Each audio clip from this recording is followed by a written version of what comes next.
And welcome back to MD Global Muscle here at the On The Rise Media Studio with me, your host, Giles Thomas. I'm joined all the way from sunny Switzerland, Amandine Kolly. Hello. Bonjour. No, it's not bonjour, is it? No, it's not French. Bonjour. Oh, it is? Okay, because I didn't know whether it was French or German you spoke, because obviously in Switzerland they speak many languages. Firstly, thank you so much for coming to MD Global Muscle. Where do we start? I think we need to speak a bit slowly because my English isn't really good, but okay. I'm going to give my best, I promise. Okay. Now, Amandine, you came up on my Instagram feed a few weeks ago.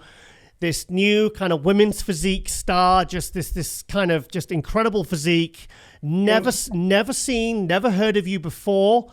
Do you want to tell us a bit of like a background on how you turned pro and when you started bodybuilding? Yes. So I turned pro in November 2020 during my first show ever. I turned pro as a figure. Oh, wow. Then 2021, July, I did the last call out as a figure. And then I switched to women's physique in 1 year. And did my pro debut July 2022. I did the first call out in the Portugal Pro, and now we are going to start correctly about the women's physique division. It will be my second show as a women's physique. We are prepping for May now. So that's the New York Pro you're getting ready for? Yes. Oh, that's a really good show to do. Really good show to do. So, what were you like as figure? Because you're very muscular. You're very detailed. What was your physique like as a figure? When I was a figure. Yeah. What was it like? What was your shape like and everything? I was 10 kilos lighter. So it's 22 pounds, I think, lighter. I added some muscles everywhere. Yeah. So, yeah. And I didn't have a good presentation with heels, and I wasn't feeling really good in this division. So, yeah. So did you just keep growing and you said, okay, I need to switch to women's physique? Yes, exactly. So what do you like about women's physique in particular over figure? About women's physique? Yeah, what do you like more about women's physique as opposed to figure? The package you have to bring, how you need to train for, and also the posing. I really enjoy. You enjoy posing? Yes. Okay, so how did you get into bodybuilding? What made you start? Were you an athlete, or what? How did you start training? So I started 4 years ago. Wow, 4 years ago. Yeah, 4 years ago, seriously with a coach, and yes. Wow. Before that, I always practiced some sport, skiing, dance, mountain climbing, a lot of other things.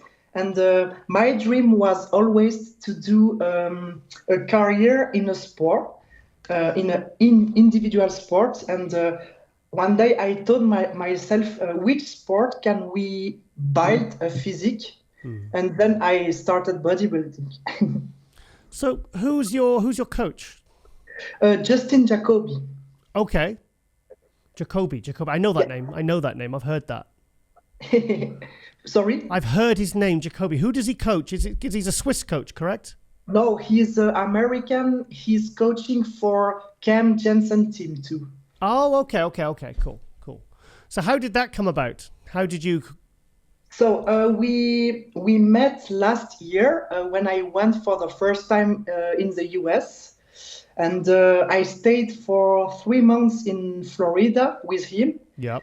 And then I think it's the best person for me to be coached because he knows perfectly my body, how my body works, and the communication is very good too. So I'm very happy with this. Yeah. So what made you choose the New York Pro then? Why was it the date, or was it just the show itself you wanted to particularly do? I think both. I wanted to do some show earlier in the year. So Pittsburgh, New York, Omaha, and then May 20 was very good about timing, and also because I really wanted to do some big show. Yeah. Well, no, if you're going to do a show, you may as well do a high profile. Yeah. That's going to, because if you do well there, you're going to get noticed. You know, it's a Steve Weinberger show. He's a head judge at the Olympia. It's a good one to do, you know, better than doing some other show that's not as big or not as big, you know. So that's a good idea.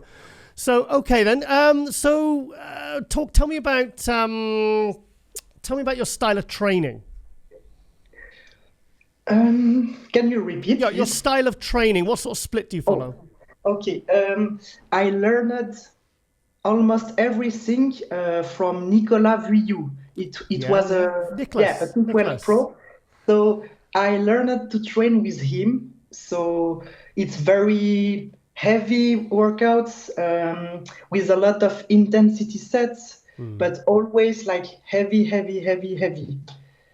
I can train differently, and I love it. Yeah. So, because obviously, in Switzerland, there's not a great deal of bodybuilders, but Nicolas Vuillou was he was second in 2018 at the Portugal Pro. Now he's retired. I mean, is he definitely retired? Yeah. No, come on, he's got it. He was so good. He was so good. Yes. Yeah, but he's still happy now. So I think the most important is happy in his life. Yeah. Do you know Patrick Tour? Yes, I never met him. I just know his name. Oh, you never met Patrick? So, because Switzerland's not that big, is it really? He's at the opposite of Switzerland. Yeah. Yeah. So, obviously, I mean, how many weeks into the prep are you now? I started this prep January 3. Wow. Okay, so hang on, what's that? 10, 12 weeks. So hang on, that's a long, you're doing like a 5 month prep. It's a lot. Does that work best for you doing that? I mean, was that your decision or the coaches? Like, normally we wanted to do Pittsburgh. Yeah. And then I didn't know exactly, but I think it will be only my second show as a woman's physique. I do this sport since 4 years only, and crazy condition it's not easy to have very quickly for me because I'm still new. My body's still new in this sport, so I prefer to take enough time and get ready for the stage. So hang on, these videos I've seen of you, doing the front relaxed. When was that taken? It was two weeks ago. Wow. Yeah. So you're already in that condition in what, in February? Yeah. Wow. Yeah. I mean, did you see it? I mean, it's incredible. And the thing is, how tall are you? You look quite tall for a women's physique. Oh, I'm not that tall. I'm 5'4". Oh, okay. Because you look taller. You look taller. Yeah. That's right. Yeah. So obviously, there's people. Because I saw you on the feeds, and I was like, wow, I don't know who this lady is. She looks really, really good. And then people started DMing me, sending me, there's like three, 4 people sent me links to and they said, wow, have you seen this lady? She's absolutely incredible. Like she's European, she's on your doorstep, what do you think? And I was like, well, she looks incredible. I mean, then obviously I saw the pictures of you, the video of you in Portugal. Yes. Was it Portugal last year you were at? Yes. You were there, you saw her. Because Lauren was there. Lauren was in Portugal. She was at that show. It was amazing. Thank you. Amazing. I wasn't lean enough, but it was my first show as a woman's physique. So, yeah, judges said I just need to bring more condition. More condition. Your thing is, the video I saw, I know you're small. I think it was on the revolving stage. Ah, yes. Yeah. Yes. What was that like? It's very good. It's very cool. Really, really cool. This stage is very beautiful. Yeah. Sorry, Amandine, which show are you doing in New York Pro? So it's going to be different weather, like different atmosphere to Portugal. Are you nervous about that? Or A lot. I'm someone very stressful and nervous and anxious. Oh, no. So I don't sleep a lot. Really? That's a game. Well, there are some very good. The top European women's physique that I can think of is Anne Mun from France. Yes. Like, absolutely. and I'm looking at your physique, and I'm thinking, there's another great women's physique from Europe to really go and do some damage, because it's mostly Americans at the moment. You got and obviously Brazilians in Natalia Coelho, and so obviously Sarah Villegas lost her title last year. Yes. Did you agree with that? Did you see that Natalia Coelho would win that? It's very hard to see when you don't see in real, but only in videos. And I very like both physiques, so I don't know what to say. I thought you said buff. You like both? Yes, exactly. Yes. Yeah. Natalia was great. Natalia was like you. She came over from figure as well.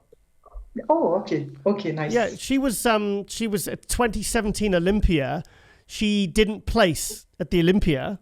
Crazy. In figure, and then a few weeks later, because I was saying online, I said she needs to do women's physique. Her quads are huge. Yes. But she'd won 4 figure pro shows. And then after the Olympia, she jumped in a women's physique show in Florida, won, and qualified and took 3rd place at the following Olympia. So, Awesome. Yes. It's very cool.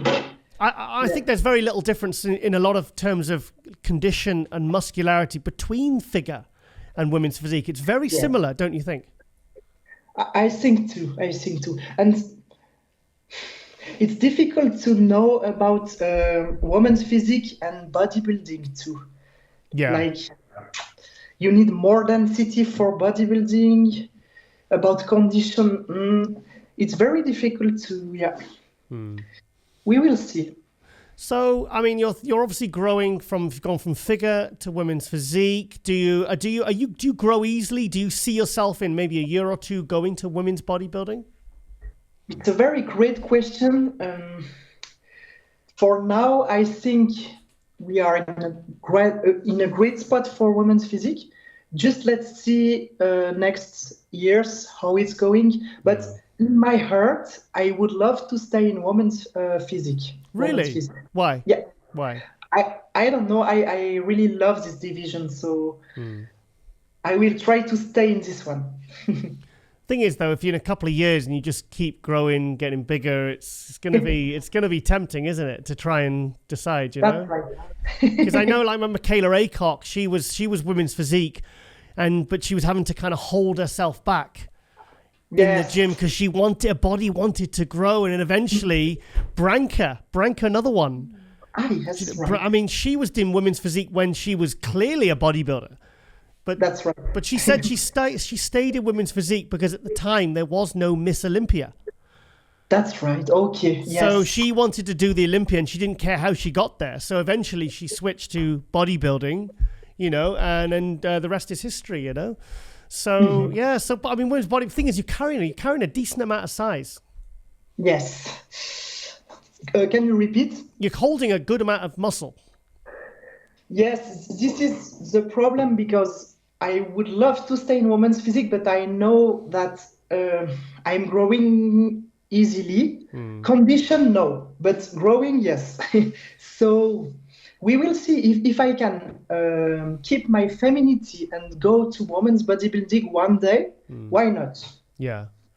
So, given obviously women's physique, there's quite a lot of different looks. What is your ideal? If you look at DLB to the Coelho, it's quite different. What is? Yes. Yeah. So, what would be your favorite kind of ideal women's physique look? Who? It's very difficult because, as you said, it's completely different.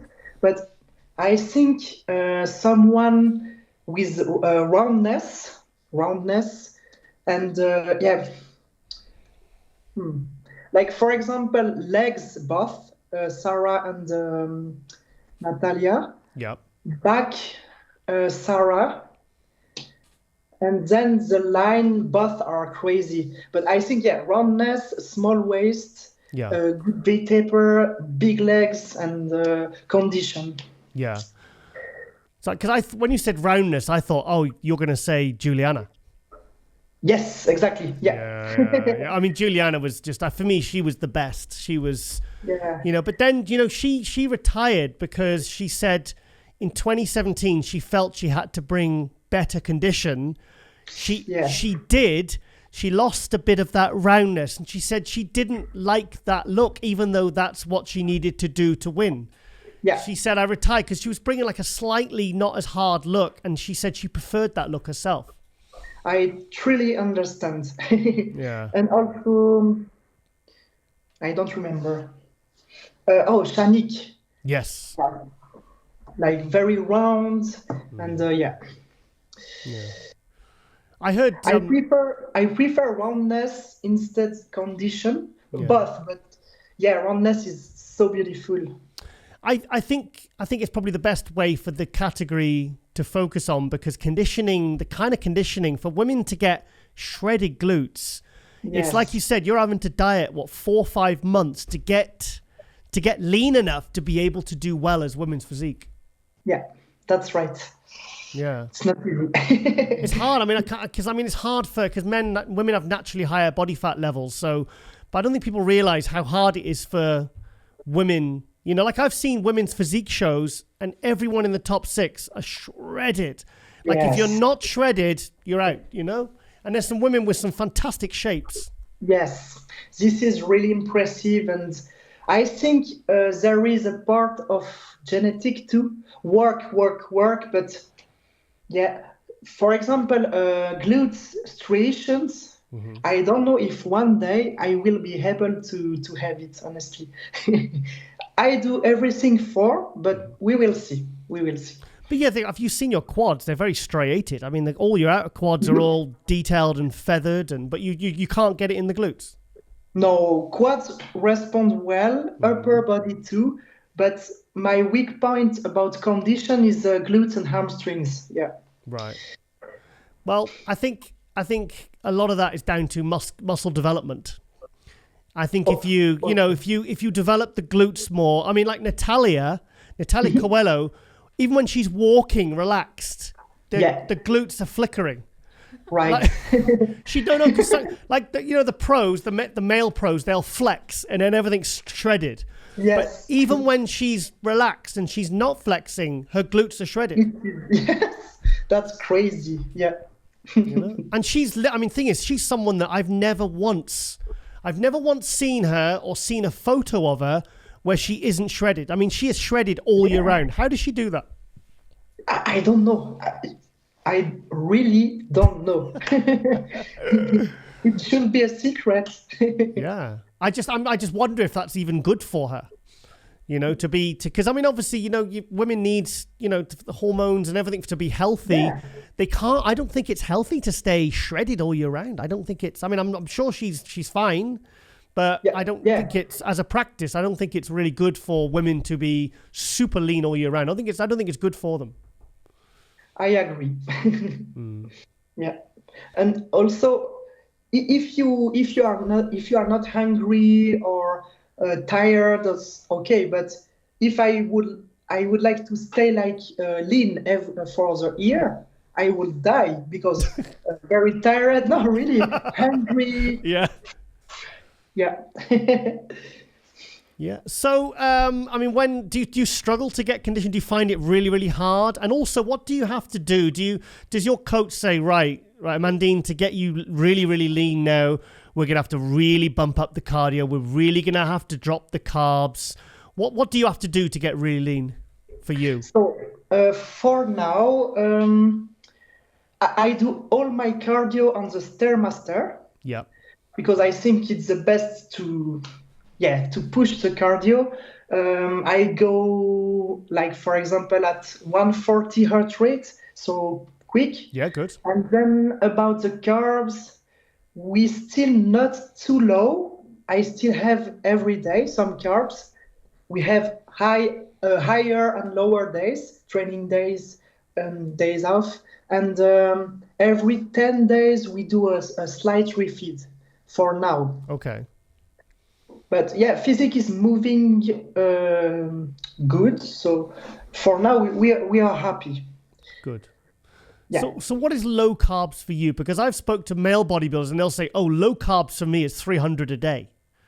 You know? And then other guys are going, well, I have to go pretty much 0. Oh, yes, yes. I know that right now I'm at 2,600 calories on my training days, which is good, I think, a good amount of food. Carbs, I think 250. Is that high or low? For me, it's low. Wow, 250 is low. Wow, okay. Yeah, because like in off season, I'm around 4,000 calories to maintain. Yeah. So yeah, it's a good drop already. What about your fats? Are they high or low? My fats are pretty high because I need to fix my few hypoglycemia. So we work with a good amount of fat as well. Good. Where do you get the fat sources from? Sorry? Where do you get your fats from? Oh, yellow egg. Yep. Walnuts, salmon, and lean ground beef. Well, okay. So it's a good variety of foods there. Sounds like a good diet you're on. Yeah. So do you what do you do for a living? I'm an online coach. Okay. And also personal trainer in a gym. So I do some personal training and that's all. Good. Well, no, it's like I said, it works perfectly for you as a bodybuilder to do that, you know? Yeah. So, right. Because I spoke to after the what was it, the Romania show, we met the Swiss promoter, the lady and the other lady, the two ladies, the Swiss NPC promoter. What, I forget her name now. You can't remember her name. Yeah, we met her. We met her at the because she was telling us about all the Swiss athletes and the shows. So because I was curious to know about Swiss bodybuilding, how it's doing, and you know, is there any other good athletes coming from your country? We are not a lot, honestly. I think we are less than 10 pros. You have Raël, figure pro, who is good. You have men's physique too. And then it's you have Julia Fori, the bodybuilding. Okay. Nico, but he's retired. And I think that's pretty old. The lady showed me a video of a guy that did men's physique, but he also was going to switch to classic because he had amazing legs. He'd done both classic and men's physique. And I was like, this guy needs to do classic. He's got fantastic legs and glutes because he apparently done both in an NPC show. Oh, nice. Yeah. I hope he will listen. Yeah. No, men's physique's great, but classic is proper bodybuilding, isn't it, really? So. Yeah. So do you follow bodybuilding itself? Do you follow the male side? Can you repeat? Do you follow the men's bodybuilding? Oh yes, of course. It's very interesting. So yes. So who are your favorites and what? Actually, let's talk about the Arnold Classic. What did you think about the Arnold? Okay. My favorite physique ever in a man is Sean Clarida. Cool. Yeah. Out of this world. Yeah. You're taller than him. You're taller than him. Yeah. And this Arnold was really interesting. Really interesting. What did you think about Samson Dauda, the British guy? Incredible. And I'm so happy he won because he's just like same out of this world. Yeah. So what do you prefer, the more aesthetic physiques, or do you like Sean Clarida, who's freaky? Yeah. I like both Samson and Sean Clarida. It's different, but both are crazy. Yeah. Well, they both did great. I mean, first and fifth. I mean, that, you know, it was absolutely amazing. So, I mean, imagine that, your second pro show, and you win the Arnold Classic, $300,000. It's amazing, isn't it? Yeah. How do you think he could do at the Olympia? Can you repeat? How do you think Samson will do at this year's Olympia? Oh, It's a very great question. I think he will do really well. Top three? Top three, yeah, okay, okay. So Top who? one? So Top who's three? who's? Oh, top one. Okay, that's pretty. one. First or first. So who do you think will be the top three at the Olympia this year? Oh, Hadi, Derek, and Samson. Do you know what? That's exactly what I think. I think so. Yeah, I mean, obviously, it's still pretty early in the year. It's only March, you know. But you know, I honestly, I think that could happen. I think that's going to happen. Yeah. What about women's physique? Yeah. Amanda, what do you think for women's physique? I think it will be the same as last year. Natalia, Sarah, Brooke, and Barbara. No. Barbara's good. Incredible. Yeah, I the went back, nice next back. to her. She's incredible. Yeah. In Portugal, wasn't it? Yeah. No, she's awesome. Because when she got third in 2020, third in 2020 at the Olympia, Yeah. and I was like, she is awesome. Because I think the bald head actually really suits her as well. I think she's like, I never heard of Barbara, but I thought she French. was very underrated and she was just French. beautiful. Beautiful posing, you know, like the way that she works her body. So how are you finding your posing for women's physique? So I worked last year with Kenny, voila. Yep. And then now I'm going to work with Christina Mendoza. Who's this? Sorry. Christina. Christina Mendoza. Oh, Christina. Oh Yes. the bodybuilder with the big legs. Yes, Yeah, exactly. yeah. Wow, I didn't know she did posing. Yes, I'm looking forward for this work. Yeah. I to be honest, I think her as an athlete, I think she could give Andrea Shaw hassle. And she's very feminine. Yeah, the her condition. lines, Yeah. crazy. Yes. Yeah, I think she's got the potential Andrea had 2 or 3 years ago. Yeah, and I think she's doing the New York Pro as well. Oh wow. I'm not sure, Okay. but yeah. Do you know anybody else that's doing the New York Pro in your division? No, nobody. Yeah, don't even look. Don't even look. Just do it. Just get your head.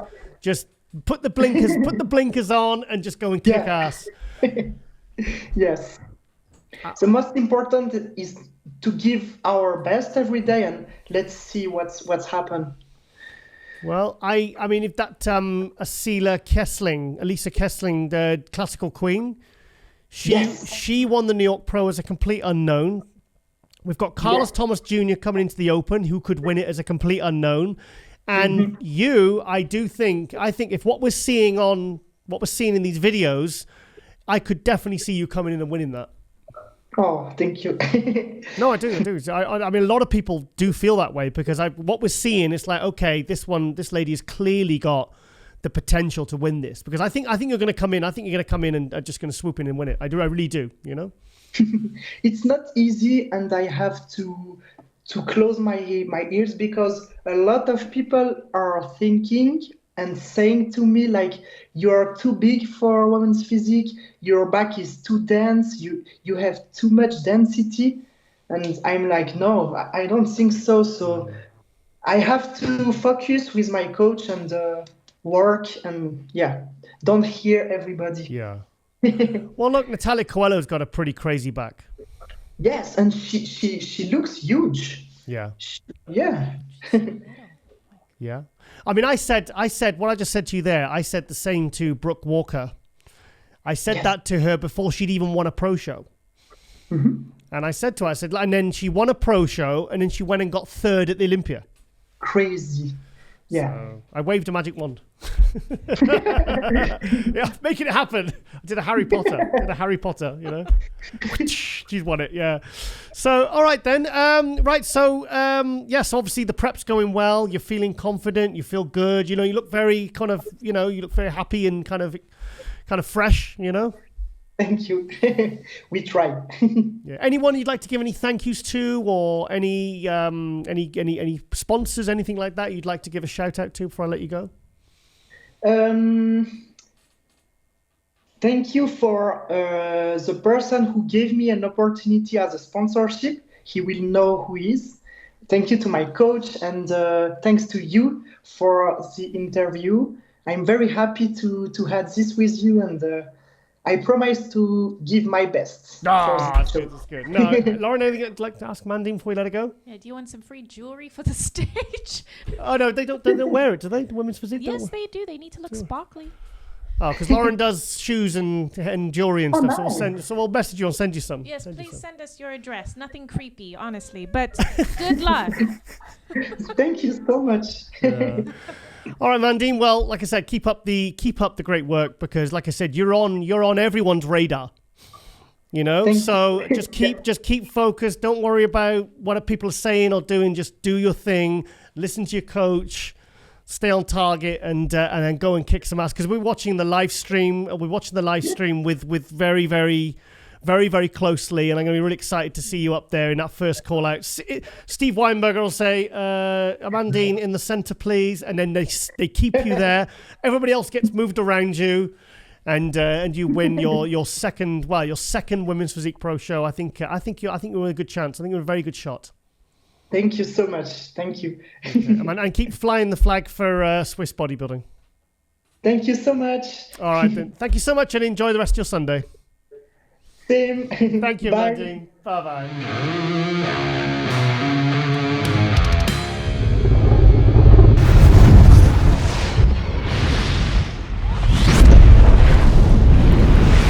I'm joined all the way from America, but she's a British athlete, Shelly Mensah. Hey. Shelly, we had a little brief conversation beforehand about what you're referred to as, because I was really confused at the Olympia, because I was looking out for this amazing British girl, and I was waiting for the name Shelly. Me and Lauren had sat there in the second row, and I was waiting for the name Shelly, and your name was Michelle, so it was kind of getting thrown in there. So I was like, when's this British girl coming out? And by the way, who's that really good girl up there now? And it was you. You are not the only one to do that. So my name is actually Michelle Freydua Mensah. So if you want to Google me, which I've been told a few people do, put in Michelle Freydua Mensah. If you put in Shelly, I'm not sure what comes up, but Shelly is a name that I got given from university, and it just stuck with me since then. And I thought, oh, that's quite a cool name. But I haven't got any issues with my own name, by the way. It just so happens everyone knows me as Shelly. And my coaching business is Shelly Fit. So that's why. So you can call me Michelle. I don't mind. Okay. So, I mean, we refer to you in this household as Shelly, the amazing fitness star that's absolutely taken the fitness by storm, because obviously myself and Lauren were at the Olympia. You took 5th place at the Olympia. You've just taken 3rd place at the Arnold Classic. I mean, you've literally come out of nowhere. I mean, no disrespect to the UK, but you know, you've just hit the ground running. Can you tell us a bit about your contest history leading up to the last 2 amazing placings? Yes. So, well, the Arnold's is the beginning of my 2nd year. Wow. I'm back to when I began. The first time IFBB NPC saw me was in September 2021. So I had to do a regional before I did an Arnold's. So I did the regional 4 weeks prior, and that was the first time they ever saw me. So I did the regional, and then I was then able to step on the Arnold stage. And the Arnold stage is literally where everything happened. So Friday, I got my pro card as an amateur, so then became a pro. And then what they do at Arnold shows is they invite you to the pro show the next day. Yeah. Or on the same day. So I decided, yeah, I'll do that. So I went to the pro show, ended up winning it. I was like, wow. Me and Laura were like, oh my God, that's incredible. Yeah, so that was my pro debut. Winning it, then got qualified for Olympia in 2022. Mm-hmm. So that's when I did my first Olympia, which was my Olympia debut. But in the meantime, I was told I should try and, do a few shows because I'm very new, get some experience, whatever I want to do. So I decided to do Chicago Pro. Yeah. So that was my first, I should say, international debut. I did that in July. 222. Then I went on to do Arnold UK again.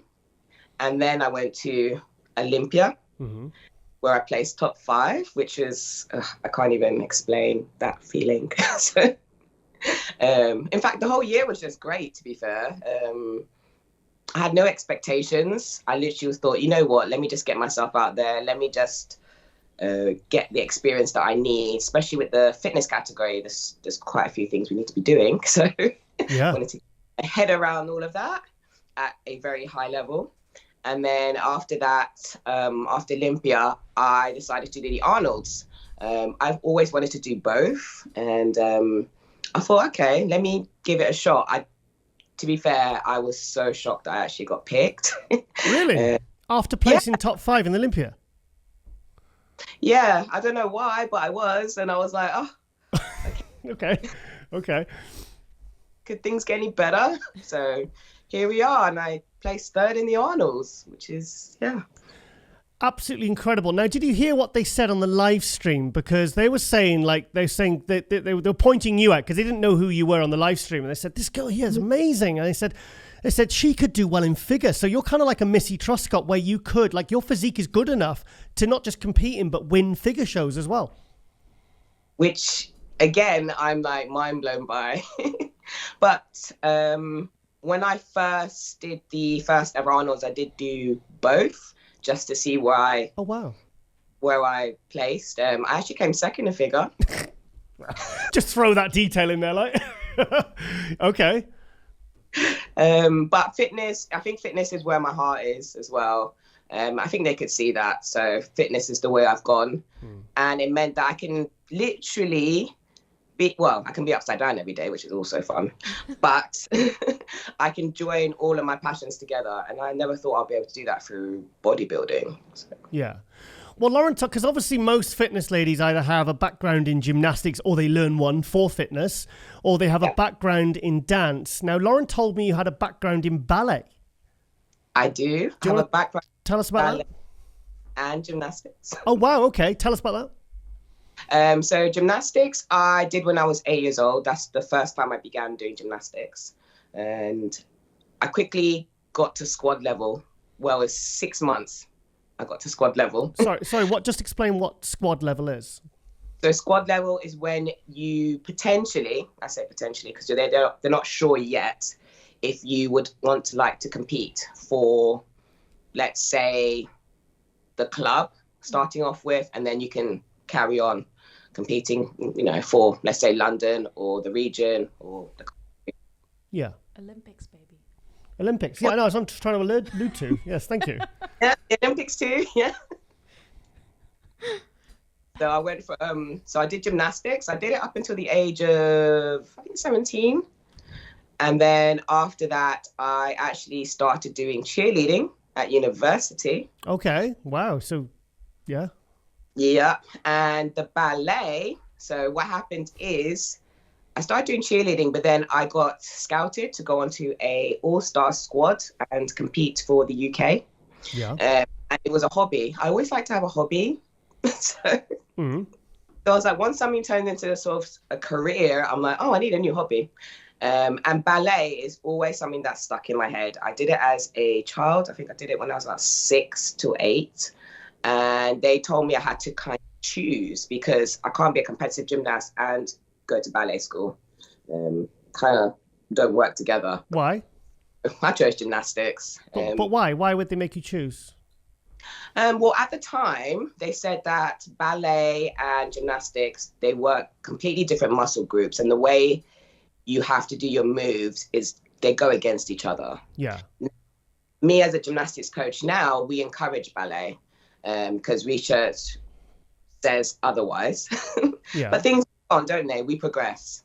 So, which is fine. And what we've done is we made it so ballet can be incorporated and it is done in a way that complements gymnastics rather than be like, you need to do ballet.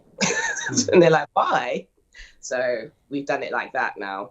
But when I did gymnastics, they said it wasn't going to go together. So I decided to start as an adult. I took up ballet at the age of 25. Wow.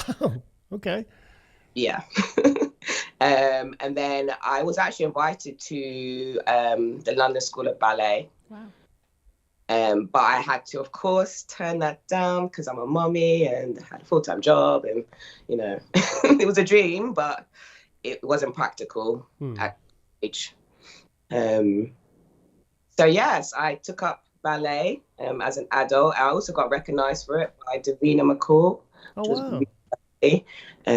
Basically, she said it inspired, not just her, but probably others, if she published it, to literally do what you want when you want to, and age is not a factor. So I really like that, because that's incredible range of abilities and talents, and you're a mum and you work full time as well. How do you manage all of it? Great yeah, great difficulty. Yeah, great planning, and I do just have to be positive from the start of the day, because when you're doing that much, not everything is going to go to plan, but you could try and plan as much as you can. I always take every day as it comes. I try not to think about too far in the future. So 2 days in the future. Yes. Just one day. Let's just get through Tuesday, and then I'll be like, all right, okay, Wednesday, cool. So that's what I do. But planning. If I don't plan, I won't be able to fit everything in. But I also still like to have fun. I like to be with my family. I do believe in downtime as well. So I try to factor all of that in. Yeah. Oh, sorry, because I thought you were going to keep talking. Sorry, I felt like I could say something else. So because you've built a really serious physique. I mean, like I said, they were saying on the live stream, and I agreed with them, because you've got a serious amount of muscle, which I think a lot of the girls in fitness now do have. Like Ariel Kadar, she's pretty stacked. She's quite thick, I've seen her in real life, Missy's got some crazy delts on her. So how do you manage to fit all the gymnastics? So what would your kind of daily routine be with gymnastics? Do you practice the dance, or do you just draw on it when you put a routine together? How do you manage to fit all the training in? Well, at first I used to just train my routine, and then I thought, no, I can't be doing that every day, So I decided to split it up into, I should say, a couple groups. I also realized that if I train certain body parts and then I do gymnastics, if I don't do it in the right order, it doesn't work. So I had to work that one out too. So I tend to do on let's say, for example, leg days, or I should say anything to do with lower body or major muscle group, I always do gymnastics first. Okay. One. Number two, I also try to go with the group I'm training with. So let's say I'm doing legs, for example, and in my routine, I have side kicks, which is one of the mandatories, and my legs. So I'll try and do, all the skills that use my legs. And then 3 times a week, I then do my routine full out, or the choreography, depending on where I'm at. But I only do it 3 times a week because I can eat more. Yep, good. Because I burn more. So my diet is on a 3 to 4 day split. So I have higher carb days because I need more energy when I do my full out routines, and then I have lower carb days when I'm not, expending as much, which seems to work. Yeah, I always wonder how fitness competitors manage to do a routine, say when their chest is sore, or their legs are really sore and you've got to do it, literally every muscle's being used in those routines, and you've got to be fast, and you need to be fresh for it, but yet you've still got to build a physique, and there's always 1 or 2 body parts that are going to be sore. How do you manage that? Again, great planning. Okay, yeah. I suppose, but you said you do the gymnastics. You said you do the gymnastics first, then the weight training. So that would kind of. Yeah. But what about the next day when you've, you times when your legs are so sore, it's painful to sit down. I always wonder how they do that. So I really believe in massage, recovery, rehabilitation. I actually go for massages twice a week, and then leading up to a show 4 to 5 times a week. Wow. Weeks out. And if I have any sort of niggle, I will go. It always works. Or I do believe in stretching afterwards as well. So stretching is one that helps me through my soreness, regular massages, and any rehab I need, because after a show in particular, my body does take a pounding. So I like to, I should say, restart in all aspects in my mind. And that, leads me on to my next show where I'm not craving anything. I'm not feeling, like I'm missing out on anything, because, I hear that often in bodybuilding. I'm like, I don't miss out on anything. So, yeah. I enjoy life. I have fun. So I always believe in if you do certain things, there's no reason why you can't do that. So stretching is number one for me. And that really has put me in good stead, especially with the gymnastics, because I think they kind of go against each other. When you're working a muscle group so hard, it does become stiff. And then all of a sudden you're like, oh, I need to be flexible. That's not going to work. So stretching in between when I do weights as well. So that's a different type of stretching, but I make sure that all my joints are limber. And then that way, when I decide to do, the other component, which is the routine, I'm able to switch between the two and I don't need as much recovery time. Yeah. So you've done relatively a small amount of shows, but you've done the two biggest bodybuilding shows in the world, the Arnold Classic and the Olympia. What were they like individually and how do they compare? Wow. Yeah. Take your time. Both amazing shows to be a part of. It was just two different atmospheres, but it was like the same sort of feelings you get. Because number one, the Arnolds, very prestigious. They pick you, so you can't even win a show. You have to be hand selected. Yeah, good point. And they only pick 10 per category. Whereas Olympia, you need to qualify, win a pro show. At the time, they had the point system, which they now abolished. So you can be like, oh, I'm going because I won this pro show. But the Arnolds, you just don't have a clue. So you're like, am I doing this? Or, Yeah. And that whole anticipation of it. But both of them bring the best of the, in your category from around the world. So it's very different because the Arnolds is a little bit smaller. So you're going to get to know who is in your category more because we have more time. There's less of us. So that's inevitable. But the Olympia is like, wow, you've literally reached the top and everybody is there, And you can't get much more different than Columbus and Vegas. No, you can't. I mean, I've been to both, and I'm like the disparity between those two locations is about as wide as you can get. Yes. So Olympia has all this, the sparkle, the lights, and all of that. But to be fair, the Arnolds as well. When you go inside that venue, you're like, whoa. Yeah. They really put on production. So to be fair, they're both just completely different. But they both do the same thing. The same feelings are there. It's absolutely mind-blowing once you make it there. Just making it on both those stages is like, wow, you've really reached the top. I've heard some competitors say in some ways they actually, as a competitor, they get even better treatment at the Arnold Classic, because I think maybe, I'd have guessed, maybe it's because there's less of you. I think so, yeah. So, yeah, my feelings towards that was they do, I should say, give more perks, yes. Like they had a chef as well. Did they? Yeah, like, if we ever needed any food or anything towards our prep. So they made it very smooth, I have to say. So sorry to interrupt. How did you interact with the chef? Because there's that many competitors. I mean, one chef between. How did that work? So they had a stationary place where you can go for your food. That's so cool. That's so cool. I love it. Well done, Arnold. I know you're watching.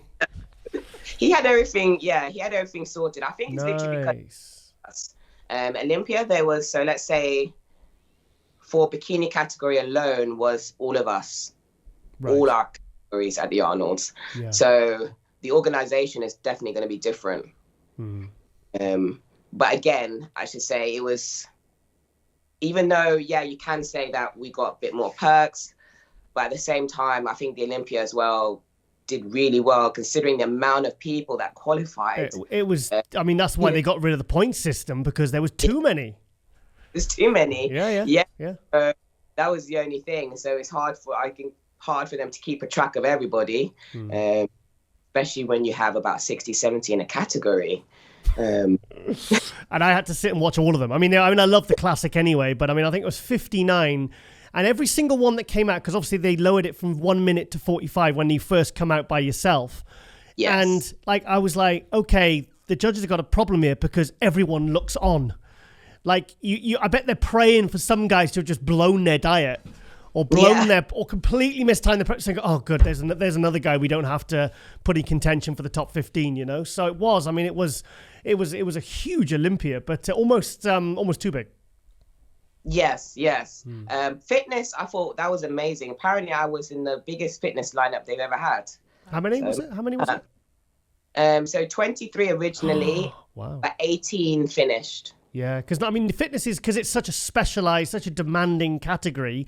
You know, to get to the very, very, very top, you've got to have quite a wide range of skills. But like normally that's usually the smallest category at the Olympia. Yes. Because apparently we're crazy. No, joking. No, but it is. I mean, really, it's been argued. Even bodybuilding fans will admit, you know, really, certainly in the women's categories, the fitness, because you have to be muscular. You have the swimsuit round. You have the physique round. You have the routine. You know, like sometimes you get. How do you judge a competitor that comes out and they've got no muscle, but their routine's absolutely outstanding? It's like Olympic gymnastic routine with bloody, incredible level dance. But then you get someone with a really kick-ass physique and their routine's just a bit meh. You know, it's hard to judge, isn't it? It's hard to judge. However, with the fitness category, which I realized after competing a couple of times, it's not just about you having a gymnastic background, because they really home in on the mandatories that we need to do. Okay. So you can, put in some great skills, but if you don't have that performance factor, your mandatories are not hit, your strength moves, you may not still do well on the routine. Shelly? And someone who not necessarily has a gymnastics background, or dance, could do better than you. So you have to get all the elements together in the routine, which I learned. Like, for example, gymnastics, I would just do the moves. I never thought about the artistry behind it per se. I had artistry because we had to do it, to make the routine flow. But I never thought about how I looked, my facial expressions, the performance, the theme, the creativity that goes into it. That didn't exist. I just put my leotard on and stuck my hair in a bun and then walked. Yeah. So, it's putting all of that together as well. And then obviously, you've got to have a physique. Yeah. Sorry, Lauren, you want to ask something? I was going to say, Shelly, for the viewers that maybe don't know what the mandatories are, can you just explain that to them? Because I think it would be interesting for somebody that maybe wants to do fitness, but they fear maybe not having a gymnastics background. Could you explain a little bit more about what goes into that routine? Yes. Firstly, I would say fear not. Obviously, we all come from different backgrounds, but if you look into fitness, you will notice that it's not just gymnasts, there's ex-cheerleaders, there's dancers, there's some that never even did any of that. Sorry to interrupt, like Kate Errington, when she got second in 2018 at the Arnold Classic, I mean, she had very, very strong dance and performance, and like you could see the burlesque type, with the big sort of feather thing she had, but she didn't really have a huge amount of strength moves, or there was not very little gymnastics, but she pulled through purely on the strength of her dance, so you've got to kind of have the blend of everything, I guess. Yes, that's the point I was trying to make, is that you don't necessarily need to come from certain backgrounds, and Kate is an example of that, but she did have the mandatories in. So the mandatories are side kicks, which is probably, I'm trying to explain what's that. So side kick is basically you kicking out to the side. Most of us do what is known as a straddle jump, which your legs go straight out to the side. I don't know if that's a good example. Well, they jump up in the air. Jump up in the air, yes, a better one. It's awesome, that one. I like that one. It's cool. Yeah. It's cool. You could I can't do that. one to the side. No, I can't do that. Whatever, whatever direction, as long as it goes to the side. I did a handstand once. Yeah. It doesn't necessarily have to be that one. Yeah, okay. Then you have a split of any kind. So, and you've got a side split. So they home in on the side split. And a side split, again, is you splitting on the side. Yep. You can do that in the air, which means you'll probably get more difficulty and more performance points for that. But you could also, jump into a split. You can be creative with it. Then you have a push-up of any kind. Again, literally a push-up of any kind. You can be upside down in a handstand. You could do a normal push-up. You can do Supermans. You probably see a lot of us doing that, where the whole body goes off the floor. Oh, yeah, they do the hands go across and all that. Yeah, really quick. Yeah. Yeah. You could do wherever you feel like doing. And then you have a straddle hold. So again, a straddle hold can be with your hands on the floor and your feet out to the side. You can do a straddle hold in a handstand, headstand. As long as you're holding it for 3 seconds, it's known as a hold, and in straddle, which is that shape again. I don't know if I'm doing this well, but yeah, that shape. So yeah, those are the 4 mandatories, and they're also looking for cardiovascular endurance. So we shouldn't pause in our routine. It should be smooth. Yeah. So we should be going from one move to the next, to the next, to the next, till we get to the end. So that shows obviously the fitness element of fitness. Yeah, of course. Yeah, I suppose that's it's explanatory, isn't it? Yeah. So how do you feel like if you look at when you're scrutinizing your routines, like a bodybuilder would look at his physique and think, okay, I need a bit more side delt or whatever, So what do you look at your routines and think, okay, then there's this area I feel like I could improve on for the next time I step on stage? So every time I come off stage, I always look and think, what could I do? This time I really wanted to home in on my routine. I wanted to get to the end the way I think it should, go. Yeah. Because every routine, and to be fair, I think nearly every single fitness competitor will tell you about this. We never do a routine that we have in our head on stage. Oh, really? Yeah, even though it might look like it's always something that could have gone differently. But that's where the skill comes in, and the speed of your brain thinking, okay, I'm going to style this out. Like I've had it where people have said, okay, I did a guest posing or something or a routine, and they're going, actually, I should have done this, and I actually ended up doing. And I'm like, and you watched it back, and you're like, I can't tell. But that's where it separates the good from the very good. Yeah. So my goal was to get as close as I can to the routine that I think that I should have done. Okay. And I've done 1,000 times. Yeah, 1,000 times. I've been challenging myself on it. You did 60% there, great.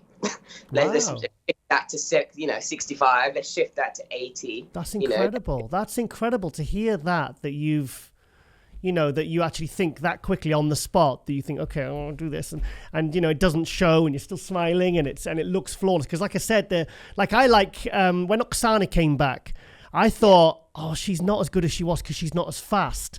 And then the year after, I think this would have been 2022 maybe. No, 21 maybe. 2020. No, it was the second year she came back. Okay, whatever. And I was like, fantastic, she's got a speed back. She got that lightning quick, just because for me, that's the exciting part. And that's why they always have the fitness routines usually open at the Arnold.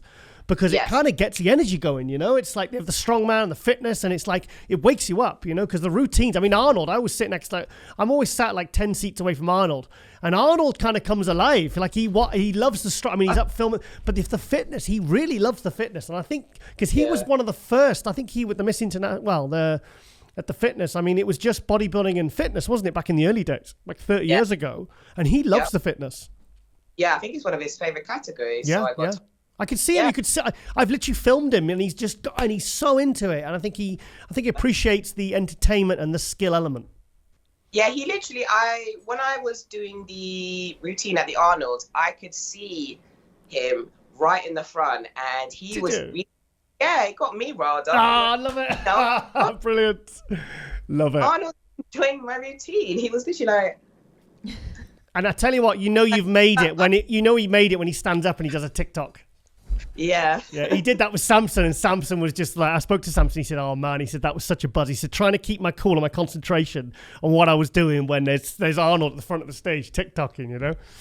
Yeah. But he really gets into it. And then when you're finished, he's literally like, and you're like, oh. Nice. So that's experience is something else, I have to say. Yeah. So, obviously, British, I mean, we call it bodybuilding under the umbrella of all the divisions, male and female. I mean, we are doing pretty bloody well at the moment, aren't we? Yes, we are. And may it continue. I mean, Samson winning the Open, that's the first Brit to ever win the Open Arnold Classic. Dorian Yates never won it. Charles Clermont never won it. I mean, that's it, really. I mean, we've never even come close. So, and you getting third, I mean, that really, personally, as a British bodybuilding media person as well as international, I'm feeling especially proud at the moment for what all you guys and gals are doing in the UK. Oh, I appreciate that. Thank you. It's incredible. I mean, we had Nathan Diasher doing pretty well. We had Flex Lewis was kind of leading the way in all the divisions really, because we didn't really have many good open guys. But now, like I said, we had first in the open and third in the fitness. Yes, and apparently that hasn't been done either, and nor has top 5 in Olympia for a female bodybuilder in the UK. Wow. So apparently I'm the first. You go, Shelly. Wow. I got told, yeah. Well, no, Kate Errington got second in 2018. Is that for... fitness. Oh, I'm talking about Arnold US. Oh, yeah, on America, yeah. She got second in the American Arnold in 2018. Then she went and won the Arnold Australia. Oh, okay. So, yeah, and then she I think it was 7th the year after, and, off, right? I think something like that, yeah, something like that. But that was a big kind of breakout year, that 2018. But at the moment, I mean, look at, like I said, the thing is, we're doing well in all the divisions now as well. That's something that's never happened before.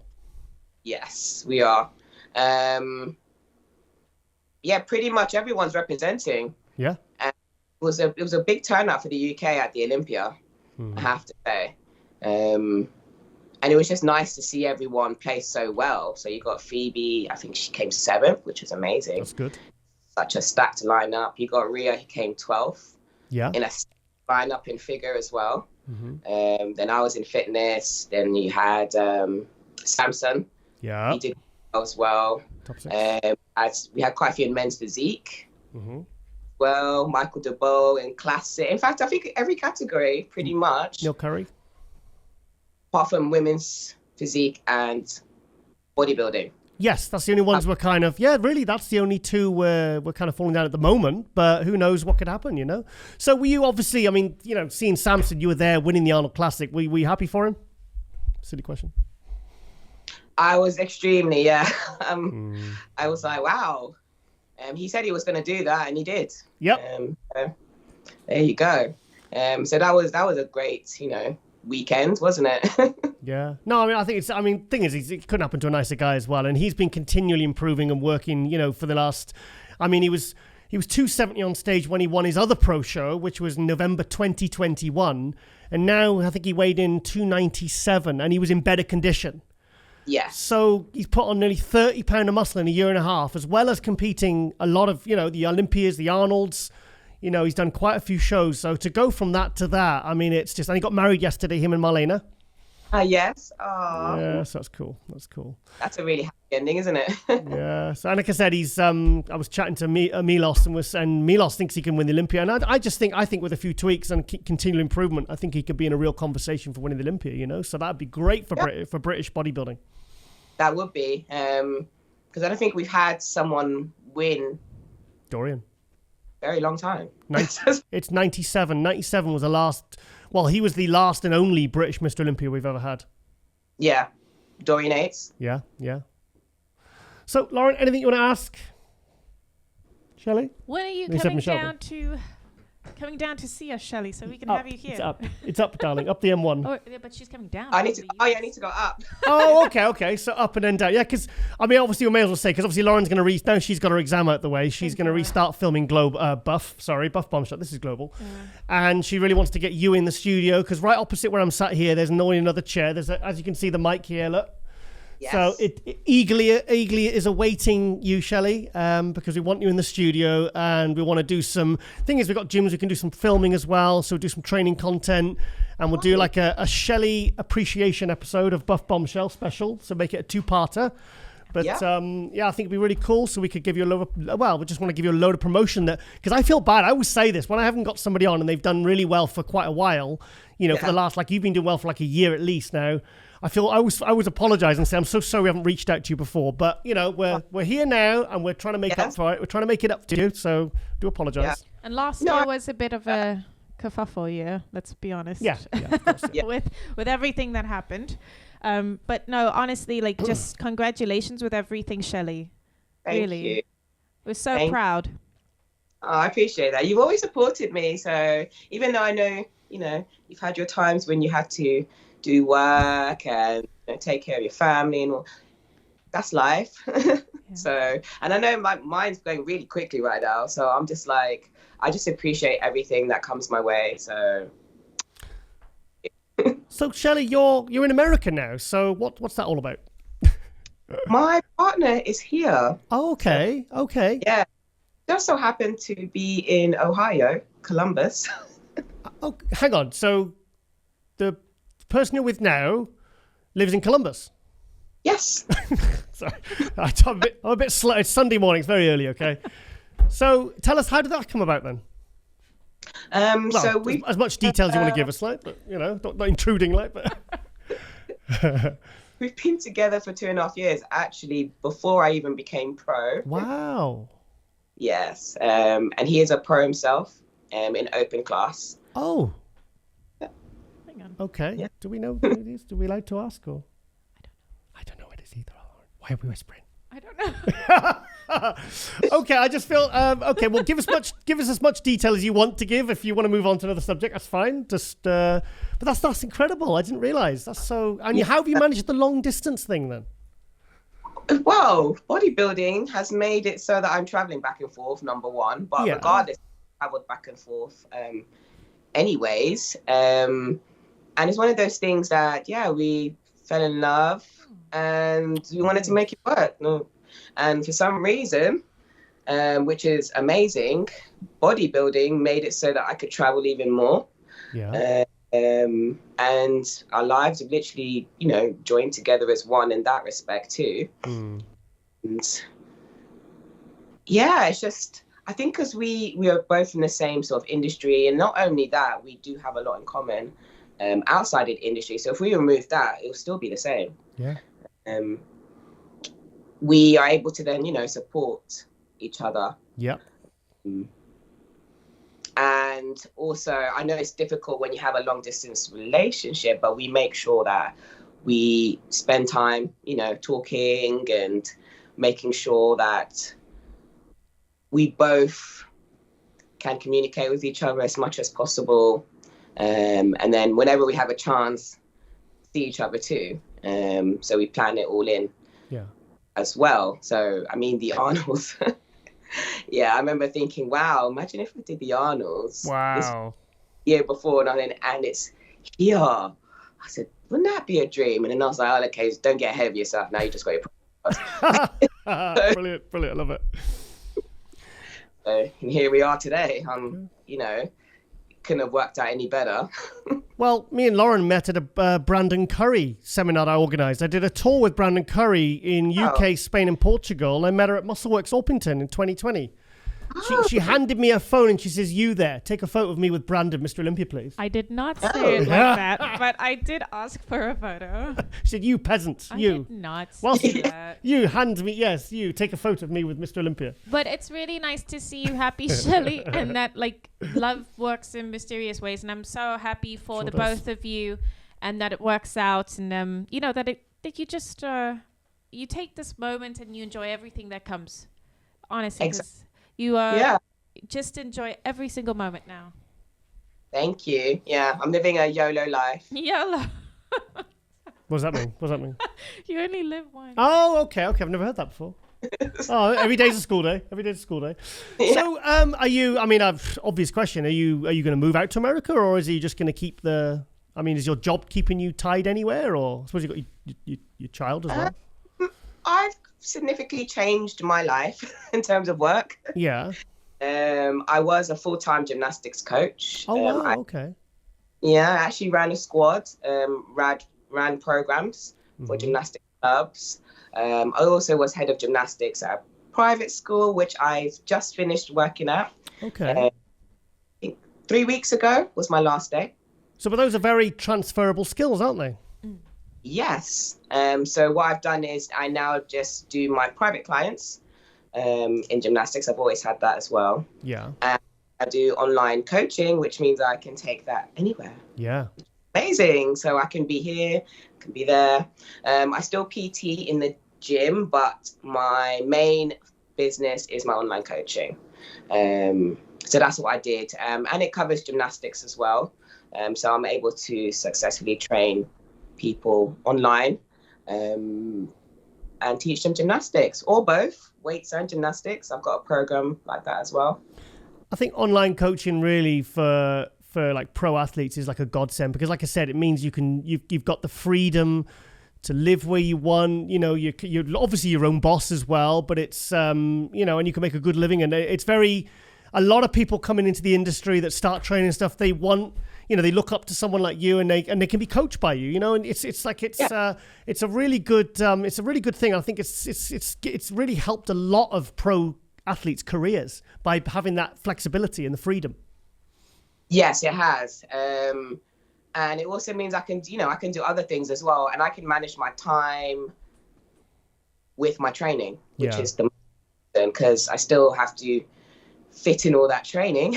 So I'm able to do both, which I never thought would be possible, but it has become very possible, and emerged a business, which I began in lockdown, actually thinking about. Wow. Because I was actually watching quite a few pros, especially ones who went to like Olympia and did the Arnold. I'm like, how do they live? Yeah. I can't do all this with a full-time contracted job. So I needed to figure that one out. But I had excellent guidance, I have to say. And I have a superior support network, which you're all included in. And,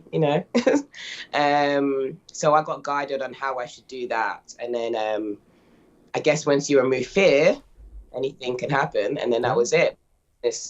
It grew. Incredible. So before I let you go, any thank yous or sponsors you'd like to mention? First of all, I'd like to thank anyone who supports me, number one. I get lots of messages per day, and it just keeps me going, and I think it keeps others going too, because I do respond. So and I love nothing more but to help others as well. I also like to thank, I've got quite a few sponsors, but I'd like to thank you two first of all. So Lauren, providing me with sparkly things. Off bombshell, a little plug there. Got my jewellery, got my shoes. By the way, everyone loves my shoes. They're like, wow, how many diamond things on there? I'm like, oh, wow. Right, hang on. It was probably me that posted them, so I want some credit too, please. Yeah. Because I do the posting, you see, in the daytime when Lauren's at work. So I have to take these pink packages and explain to the post office what's in them. And they look at me and go, what's in it, please? I'm like, oh, sparkly shoes and girly stuff and jewellery and... Yeah. And they always look at me like, why are you posting all these pink packages with,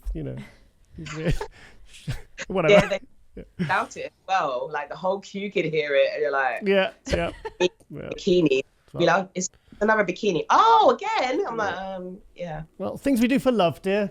Yeah. So there you go. Like you've done, you've moved to practically moved to America there. So it's good. Yeah.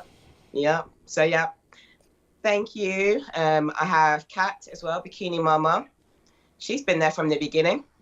In fact, she's given me a lot of support and advice. including to go online. Good. Her life is going to change. Sort it out. Good. And she was right. So there you go. Sorry. So what's next for you then? What's next? What's the next on the agenda for show wise? I am thinking of doing a show June, July-ish, because I still need to qualify again for Olympia this year. Yeah, of course. Which I'm going to do. So yeah, I'm not going to stop until I qualify. So I'm looking at a show June, July time, just to give myself a little rest. Mm-hmm. And then it'll be enough gap for me to do a really good prep for Olympia. Yeah. So I'll just go on a run until I get my qualifier, or not. I might get it. I don't know. We'll see what happens. And I think the benefit of having in Florida, they have a bigger stage, so it's great because the bigger the stage, the better for you ladies. Yes, it is. Well, especially for me, yes. And I am the ones who tumble will agree with that wholeheartedly. But I'm able to. I've also learned to adapt as well to the stage. So I now try and get dimensions and make sure I know what the stage actually is going to look like. Okay. Something I didn't do for my first show. See, planning. Yes. You need all the little things, even like, does it have stairs that you can fall off on? You know? Yeah. I mean, if you did a flick-flack off the end of the stage and went into a splat into a wall, it would be a bit of a, probably lose a few points for that.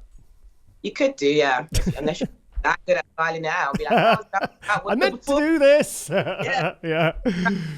Your whole stage. Brilliant. So, yeah. So, Bikini Mama, I want to thank her. I've got my prep coach, Louise Rogers. I want to thank her. Louise Rogers is your prep coach? Yes. Oh, wow. Cool. I didn't know that. I think I did, actually. I think I forgot. Sorry, that's very cool, though. I know Louise. I've known Louise years. I've known Louise since 2010. Oh, wow. Yeah, she's from the beginning. Nice. So she's been my only coach for IFBB. Nice. Then I have Whitney Jones. Oh, who is like 2-time Olympia champion, right? Yeah. Fitness mama. Mm-hmm. You know, she supports me. She does my routines. She choreographs them. Wow. So definitely her as well. And then 10 times athletic. They provide me with all my protein, powder, glutamine, electrolytes, whatever I need. They make sure I have it. Good. Right, Shelly, I'm going to let you go on this. I'm sure it is a beautiful, hot, sunny day in Columbus, Ohio, coldest place on earth. Yeah, it's not much better. It's bloody. We've got like a foot of snow outside. We thought we were going to be stranded a couple of days ago, but we actually can get to the gym, which is where we're going afterwards. Yes. All right, you come to the gym. You train. Good. I'm cool. Flying back today, so. Well, it might have a bit of a skid when you land, so because there's quite a bit of snow in the UK at the moment. But I think it's the last bit before the weather changes and for the better. I think so. So, Shelly Mensah, thank you so much for coming on MD Global Muscle. I think it's the first female I've had on for a while. So, because I get a lot of people saying, "No, what about the women? What about the women?" You know, because obviously there's all the female divisions, fitness, figure, physique, and all them. So, I thought, time, and obviously you've done so well. I mean, I feel like I said, I do feel bad that we haven't got you on before, but we're rectifying that, so that's all that matters. Exactly.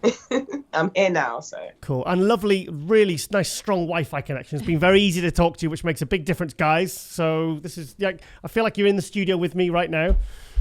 Oh, great. So, yeah. Great. To be fair, the connection over here is amazing. Very good. And my partner, he got the fastest speed going because he knew I would be doing all of this. So. See, love. See, the things we'll do for love. Posting pink packages and getting nice strong Wi-Fi so you can publicize and promote yourself all over the world. So to all your fans. So, all right, then, Michelle.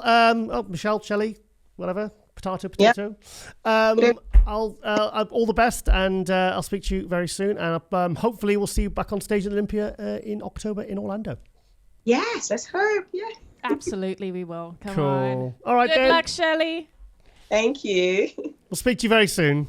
Yeah, speak to you soon. Right. Take care.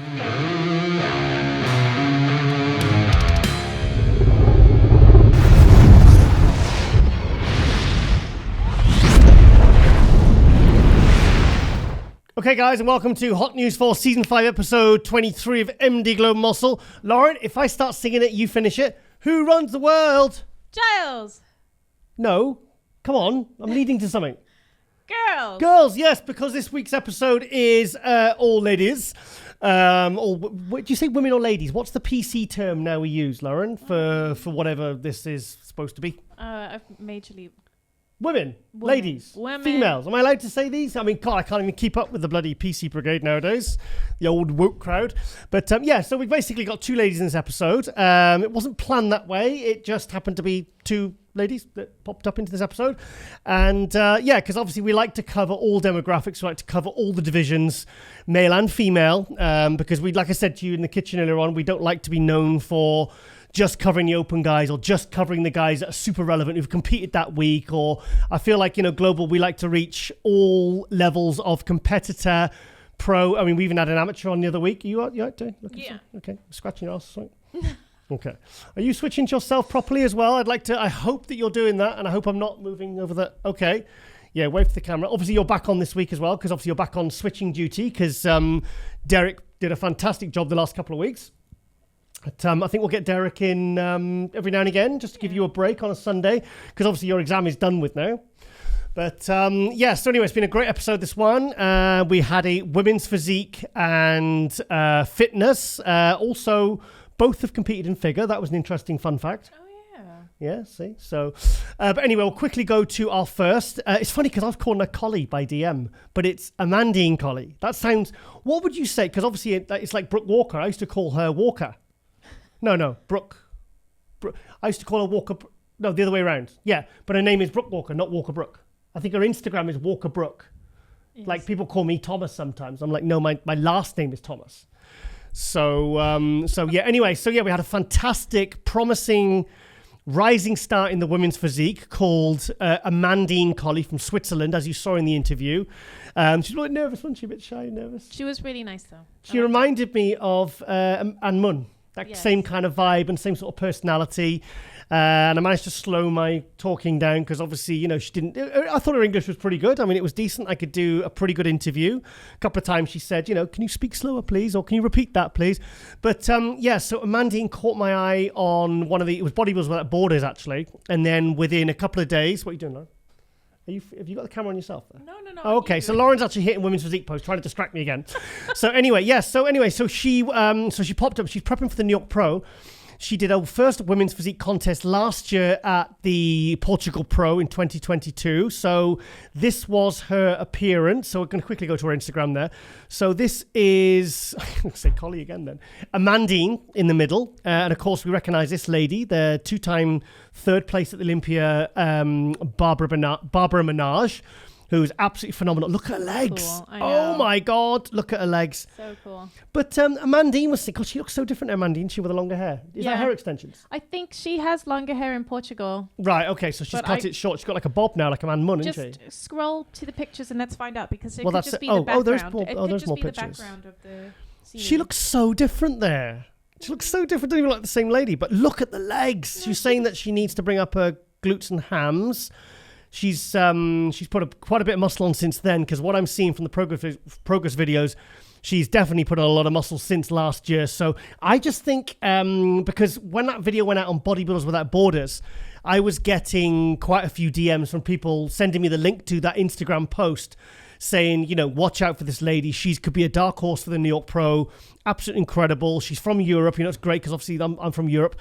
And but look at the legs actually she looks actually a bit lower body heavy there. Yeah, she looks great, but she's got great legs. Fantastic really quad. shape. But she said she struggles with condition, and to me, I mean, I know it's only a front relaxed, but I mean, to me, let's have a look. The condition. The thing is, next to Barbara, she does kind of look like she needs a bit more condition. A little bit tighter in the lower half, but like Barbara's been doing this for a number of years. True. So Barbara's just more advanced. I mean, Barbara's been third place at the Olympia, the Olympia in the women's physique twice. So she is, top 3 in the world. I think was she 4th last year because Brooke Walker was... She was 3rd in 2020. I don't think she did 2021, or she was not in it, or she dropped. And then last year she was 4th because Brooke Walker was 3rd. So, but she's one of the best, basically, Barbara Minaj. So obviously she's going to look a little bit less muscular next to Barbara, meaning Amandine. But so she's only done one pro show. She came over from figure class. But lovely, beautiful physique. I mean, the aesthetics, and obviously this is her a year ago, so she's better now. Look at that woman's calf in the background. My God. Do you know what? One thing you never see? You never see women with really bad calves. You see plenty of guys with bad calves. Just watch any men's physique pro show. You look below the shorts, and very few of them have good calves, and the ones that do have them genetically. You going to make a point? Yeah, I was just going to say, women wear high heels from a very young age, and I do think that actually helps with the calf development. So guys, tiger tip here for the men's physique. If you want big calves, you have to start wearing high heels from an early age. Lauren actually sells them through Buff Bombshell. So guys, if you want to get some nice sparkly high heels, go to buffbombshell.com and buy yourself some high heels, and you will have great calves. No, you won't be marked up for it, because you only get marked on pretty much your chest and abs and how you twirl your hands. So you, in the my little teapot pose. Sorry, that's bad. I shouldn't have said that. Men's physique. No, it's a good. Beautiful. In fact, I think they're. I mean, some of the physiques are too good. I think for men's physique, I think they're too big. I think they had to switch to classic or bodybuilding. But anyway, that's a different subject. But yeah, so anyway, here we are back to Amandine. I just can't take my eyes off the quads. I mean, she looks, I mean, no problem with the quads there. A little bit more fullness in the upper body. She looks so different in the face. Doesn't even look like the same woman, does it? Look at that. It looks so different. I don't know. I can see it's the same person. Oh, can you? Okay. Yes. Okay, all right. Okay. Anyway, we're going to go to the progress video that she posted that basically got every single person talking. She's prepped by Shelby, did I see? I thought she was hang on. by... It's only the beginning, and I only want to do my best with Shelby Stans. Obviously, one of the most successful female coaches. A lot of controversy around Shelby, but I mean, he really does have a very, very good track record for bringing in, and he loves working with women's physique. He told me that's his favorite division he likes to work with.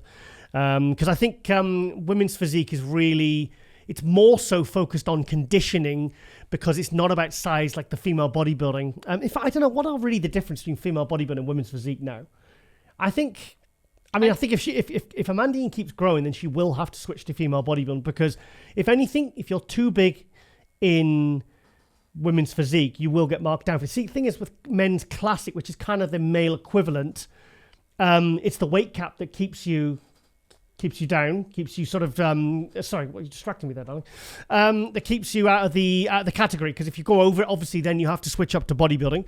But so hang on, look at this picture here. So this was Amandine when she was figure. Wow. So that's the Portugal pro background. So when was that? Oh my God, that's 1 year.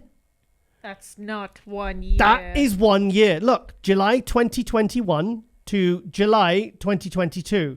From figure to women's physique, from last call out to first call out. So kind of like Natalia Coelho was in 2017, because Natalia won four pro shows as a figure. She went to the Olympia and she didn't play. She was basically joint 16th. A few weeks after, she switched to a Florida pro show. She won that in women's physique, came back to the 2018 Olympia and took third place. I'm sure that's right.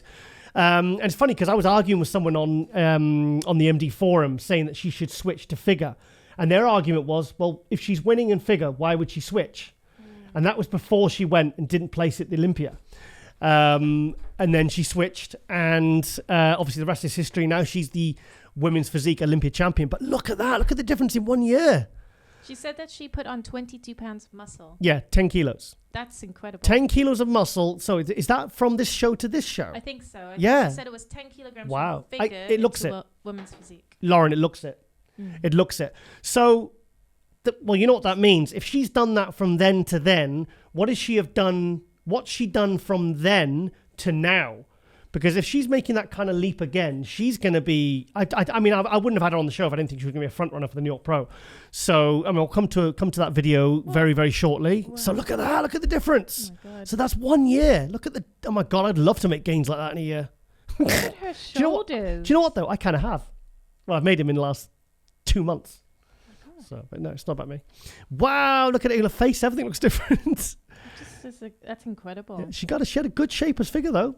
But the quads, see the quads. But then again, the quads in figure are getting big and separated now. She looks happier in women's physique. She looks happy. No, Well, she does. I know she's that just sounds smiling crazy. in that picture. No, but if your body is going to go beyond what you can contain it for Yeah. in this particular category, Yeah. then you're going to be a little bit miserable if Okay. you're going to be eating nothing. Okay.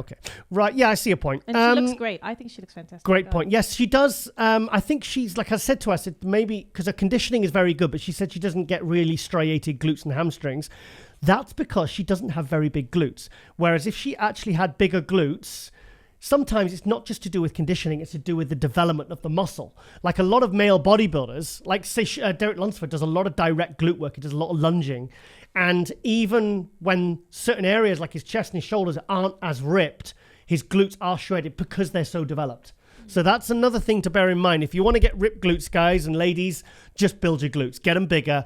Because then you'll get to the point like Natalia Coelho where she even just stands there relaxed and you can see the lines and everything's flickering in her glutes. She doesn't even need to flex it. So that's where ladies like Natalia Coelho are at. So it's to do with development, not just to do with conditioning, shredded glutes. Great tip there. So yeah, so it'll be interesting to see if she can make these kind of leaps again because yeah, do you know what? This is, I think she's put a lot of size on her upper body now as well. Yeah. I'll show you the video. Like I said, I keep saying I'll show you the video. Wow, look at that. She was good as figure, man. I think she looked great as figure. No, I like her as women's physique. Really? Yeah, I do. Yeah. I mean, yeah, she looked great as women's physique, but I think I mean, look at the waist. Looks nice and small there. She's a great athlete anyway. She's obviously an elite athlete that's obviously destined to do this. Wow. But look at that. She's got some proper, look at her arms. Look at the thickness of her biceps there, the width. Look at that. Wow, incredible. And to me, I'm not seeing any issues with the conditioning. Right, anyway, let's get off this. And I want to go to the video that was it this one I think I saw? This was the one that's kind of, watch the way she pops her lats out now, Lauren. Look at this. Look at that. Look at that. Yeah, she's definitely filled out the upper body since Portugal Pro last year. Yeah, I like the way, look at that. Look at the shoulder to waist. She's brought everything up now to match the legs now. I mean, that looks really, I'll go to Bodybuilders Without Borders because I want to show the full progress video. But here's a little bit more. Let's have a look. I love her traps. She's got great traps.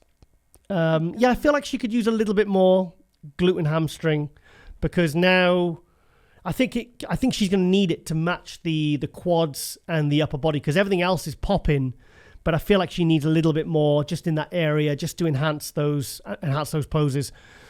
But so Jay Jacoby, that's her coach, isn't it? That's an American coach, she said. Amandine said in the interview. That's a good shot for her. That's a really good shot. Good delts, nice thickness in shoulders. She is. I mean, I didn't ask her age because you're not supposed to ask women their age. But I reckon she's young. I think she's in her 20s. Yeah, she looks super young. I think I'd estimate 25 to 27 because she's come up fast as well. So that signifies that she's kind of a younger athlete in my mind. So I could see her going to bodybuilding, female bodybuilding. I could see her doing very well. Yeah. I can see that in like a year or two. If she wanted to go that way, she could totally do it. She could be bodybuilding there, really. I mean, yeah, I need a bit more arms. My gosh. Look at the way the lats pop out from her top. Wow. I mean, that top is stretching when she lifts her arms up. I like it. I like the detail. I like the shape, the balance. Like I said, she's thickened the upper body up so it looks more balanced.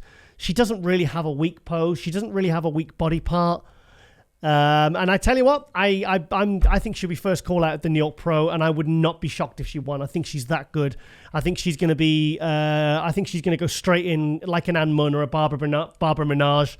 Probably the two top best European women's physique athletes right now. Do we know her weight? Do a weight? No. Portugal Pro. This video I saw as well. I was impressed by. Look at that. I like look at the shoulder cap as well. When she lifts her arms up, thing is, that's that first pose, that front relaxed. She presents herself really well as well. Kenny Wallach, he's coming to Crayford. He's coming up to Crayford doing a posing. I don't know when. I reposted it. Nikki Ricks was Nikki Ricks. Nikki Ricks, yeah, she's kind of like promoting it and stuff at Paul Knight's Crayford Gym. So check that out. So Kenny Wallach, the posing coach, is actually coming to the UK. I haven't got the date in front of me, but I do believe it hasn't happened. It's going to happen very, very soon. So if you're in the UK, go and check that out. He is the king of posing. I mean, most women, female competitors I speak to, go to him for posing. He basically for mandatories. He shows you how to hit those compulsory poses right for the judges to give yourself the best chance of success. But anyway, So what a find. She reminds me a little bit of Christina Mendoza, actually, in that shot. She's very similar sort of structure, the wide shoulders, great X frame. Calves are pretty good, but her quads are so good. The quads are amazing. And you see, she said she started dieting January the 3rd. She's not competing till May. So she's doing a good, 20-week prep at least. So, yeah, I think we've got a bit of a potential star here. Wouldn't mind seeing a little bit more arms on her. But, beautiful, beautiful shape. And coming up fast. So these are the ones you have to keep an eye out on. So anyway, we're going to go next to our next guest, who was I call her Shelly B Fit. Shelly Fit.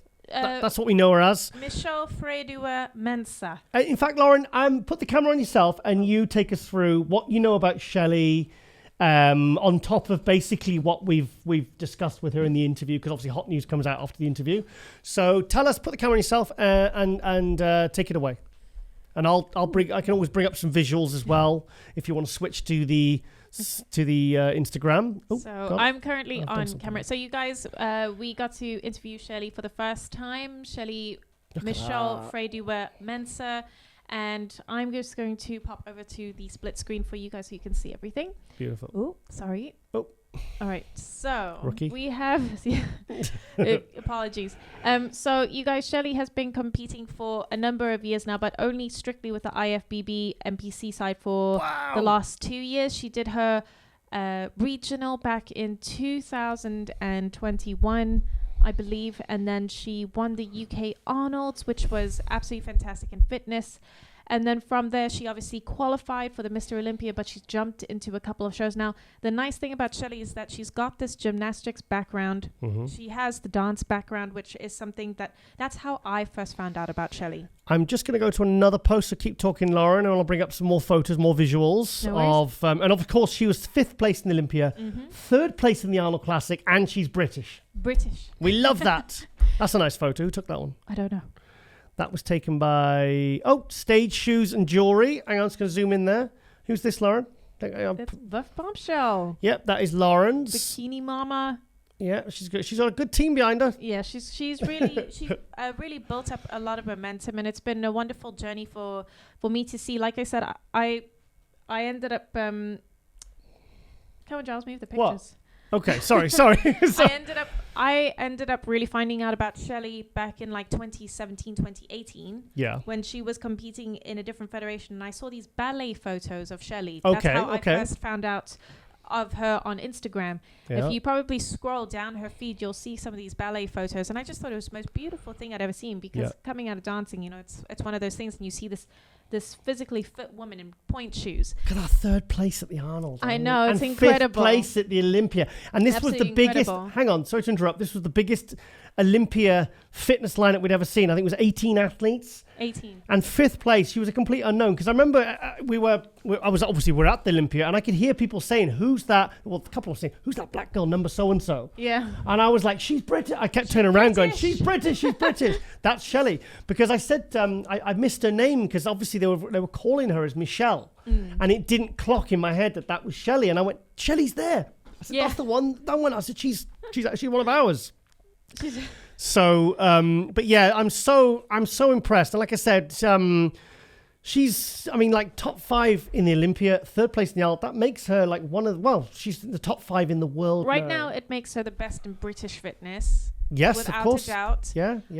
And it definitely, it puts her, Shelly is coming, you guys. Have we ever had anyone from the UK higher than 5th in the Olympia? I don't think in the Olympia. I don't think in the Olympia. I'm not sure. Well, Kate Errington was 2nd at the Arnold Classic in 2018, and then she won the Arnold Australia in 2018. So Kate's got a beat on the Arnold Classic as a British athlete. It's the British fitness lady. But 5th place in Olympia, I'd have to really go back and really search through because there's no one popping up in my head that has actually placed higher than Shelly as a Brit in the Olympia. Yeah, we'll check that fact out for you guys. Fun fact. Yeah, definitely. Shelly's just done so well in the last couple of years. And like I said, like when I first saw her in the ballet photos, you guys, the amounts of work Shelly has put in for the last 4 years is astounding. And I want to know this male open pro bodybuilder from Columbus, Ohio that she's with, because she's kept that quiet. They both have. Yeah, and well. I have to say, it's kind of interesting to see them keep it quiet because on Instagram, traps. Yes. On Instagram, you can kind of see people sometimes, in my opinion, they'll kind of get together just to kind of like... They'll do it purely for Instagram. Yes. Oh, look how happy we are. Look, we're such a real couple, honest. But I like the fact that she's not really talking about it. So it shows that, well, it indicates to me certainly that the relationship's... Oh, sorry, we shouldn't really talk about relationships. No, but I'm just saying it's nice It's a good sometimes sign. to see stuff like it's Yeah, private. He's not and splattered all over it, is he? No, but it's just nice to see it's private. Anyway, I can't wait to see what else she does and what she's going to do in the future. It's really exciting. And, you know, just a very big hurrah for British fitness again. And, you know, I can't wait to see the new fitness athletes coming up because this is really going to inspire a lot of people. So let's do it. Who's this? Do you know that guy? Wait, hang on. Who is that? Come on, I'm asking you. Oh. That's the legendary Sav Kirakou who used to own MuscleWorks. The original... You know they can hear you when you're mouthing through the microphones. I don't know who that is, Charles. That is Sav Kirakou. He owned the original MuscleWorks. And back in the 90s, the British finals, like 5 of the top 6 guys were all... They used to call them the MuscleWorks monsters. Oh. Ian Wadley, Jamo Nazar, J.D. Dewadu, Amory Francis... Mark Smith, and then you had Haroldus Dombraskus in the Doton Dyer, the Aljaf brothers. I mean, this gym was it was the ultimate for producing a lot of very, very of the best British heavyweight bodybuilders. Who else? Ian Wadley. I've said Ian Wadley. Amy Francis. Maybe some of them were just like, and I used to do a lot of filming there for MD because I'd go there and I'd film a shit ton of guys. Was this the MuscleWorks in Bethnal Green? Yeah, the Bethnal Green, and then he opened another one. I think he opened a female one, and obviously he had Orpington, which is like a licensed franchise thing. So that's just using the name run by John Thurston, which is where I bet you did. Yes. Yeah. So, anyway, so it's great to see a British athlete doing so well. And she said she's going to do a show. Was it June or July or August? She said? I think June or July. June or July, yeah. Don't know where it's going to be just yet, but it's going to be really exciting. And she's got skills. Yep. And I could see her with a little bit sharper. I could see her doing really well in figure. My God, Shelly's going to become Miss Olympia one day. You mark my words. Yeah, I think she's... You guys, remember how Giles called Samson becoming Mr. Olympia and doing really well? I'm calling it that Shelly will become Miss Fitness Olympia. Well, it's not Miss Olympia. She's a Fitness Olympia champion, if you want to be really funny about it. I just said Miss Fitness Olympia. Okay. All right, then. Okay, then. Right. Okay. So, big thank you there to Michelle. Finally, Shelly, we finally got her on MD Global Muscle. Fantastic guest. Really enjoyed speaking to her. And my God, she's just literally hit the ground running, come from nowhere. And it's another athlete of UK athletes, on top of the, what Samson Dauda has achieved by winning being the first Brit to ever win the Arnold Classic since it started in '89. And, Nathan Diasha, James Holland said, we've got so many good. Alex Small, reel off some British athletes, really good ones. Come on quickly in all divisions. Kate Errington. Oh. Rob Cannon, Scarlett Hollins. Rob Cannon, yes. Scarlett Hollins. We've got loads. I mean, there's so many good... Erin T.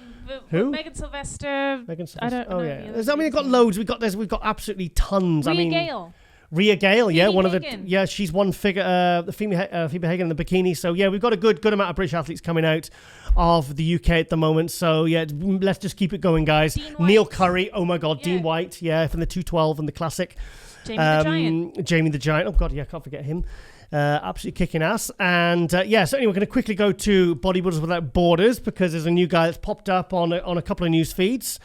Kind of like Amandine Kolly did earlier this week. But this guy, classic.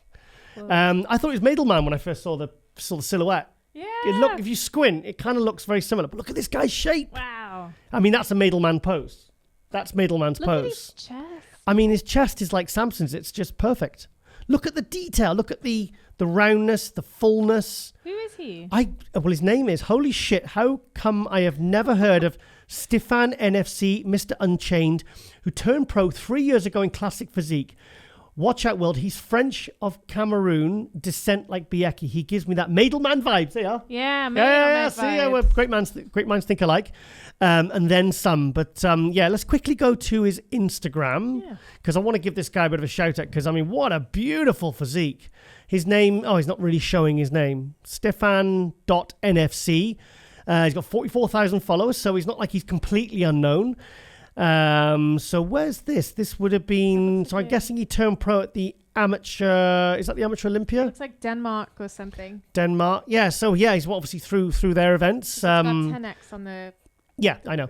Bit of gyno there, but you can fix that. I love that little line, you know, when you see that line on the forearms. Victor Martinez used to have that, and Lee Priest.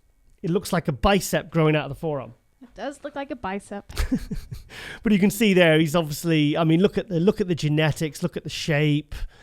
What a beautiful physique. Very well, beautifully separated, nice full muscle bellies. Look at, I mean, he's just barely flexing there. Look at the detail, the striations, the dryness. Oh, no, this is this guy, clearly someone we need to keep an eye out on. Beautiful shape. Wow, absolutely incredible. Yeah, just one of these natural talents. I've seen a lot of good bodybuilders from Cameroon, actually. There's, I'm trying to think of, what was the other guy? The guy that died, the chef from the UK. Serge Cameroon? Was it? No. Serge Cameroon, the British guy. Yeah, really good. He unfortunately passed away. But similar sort of shape, similar sort of muscle bellies. And maybe it's like a genetic thing, you know? But nice physique. Another guy maybe you have to keep an eye on as well. Quickly gonna fight. Yeah, I'm interested to see what Horse MD is doing. Marcelo De Angelis. He was supposed to do classic last year, couldn't make it down, didn't compete. He's I think they're living. He's not living with, but he's living close by to Ramandino. Okay. I think because Ramandino doesn't drive at the moment, and Marcelo's driving around anyway. But this guy turned pro as a super heavyweight at the Brazil muscle contest. And I said, if this guy can make it down to classic, I think Chris Bumstead's in trouble. I mean, honestly, this guy has just, when he does, I mean, obviously he looks a bit, he's off season there. But I tell you what, trust me, this guy is absolutely incredible. Horse MD, check him out. He's got a huge following. Let's quickly click on it. There we go. Dink. Yeah, like 950, basically 1 million followers. Wow. Yeah, this was him when he turned pro. But look at that. See what I mean by classic? I mean, that is what classic was basically creative. Look at the biceps. Look at the shape. Oh, I wish he could make it down to classic just once. I mean, this guy is seriously talented. Look at that. Look at the lines. Look at the line, the crazy sweeping quads. Even the calves have got sweep. I mean, I wish he'd try classic just once. I want him to see him suffer just for a prep, just to make it down, because I think he could do well as an open bodybuilder, but I would like to see him do classic just once or twice. Maybe just give it 1 year, really try and fight to keep that body weight down. We had him on. Remember when Brazil's are hungry? Do you remember? Yeah, that's Marcelo. Yeah, you remember him. But huge fan base in Brazil. He's one of the favorites, and he's never even competed as a pro yet. So that guy just watching him in the gym. Yeah, like, drops his pants. All right, let's watch. Yeah. Well, you would, wouldn't you? So you see some guy with a crazy physique like that, it'd be hard not to look, you know. And well, what else is on there? Not much really. Not much. Nothing really else I want to see. I think him and his wife, they both compete. So she's wellness, and he is. Yes, that's right. It's quite interesting. They do funny videos on TikTok. Actually. Lauren, look, Is that Urs? Yeah. Before and after. That was at the start of his prep. That was the end of his prep. No. Wow. Wow. I tell Urs is. How old is he in the left? Like 12? 12 or something. Yeah. From a little cub to miracle bear. Urs Kalasinski. We had him on Global a few weeks ago. I'm sure you've watched it if you're a regular watcher of Global. He was second at the Arnold Classic behind Ramandino. He was third place at the Olympia. So he's top 3 in the world. And he's still got 5 pounds before he reaches the classic limit. So here's a guy that, with those 4 or 5 pounds, probably is going to be given. He's given Bumstead trouble already. So there's still areas like his arms he can still fill out. But I mean, Urs is would I say actually is, apart from Bumstead, is he my favourite classic? I think he might be. I think he is, and he's so impressive. The condition, I love the condition in the quads. I think what Urs has though, that maybe not too many have right now is time. Yeah, well, yeah, he's 20. Was he 20? 22 or 5, 24. Well, he's in his early 20s. Well, I mean, the guy's just incredible at like any age. He started young. He knows what he wants. He went for it, but like he's got lots of time to grow and just to carry on going. Like, how wonderful. Do you remember this guy at Creed and Flame On? He was... yes, I do. The boxing guy. Like terrible Fantastic Four film, which was the worst superhero film ever. Shame, was because he was a good actor. He had a good physique. He was sponsored by Ronnie.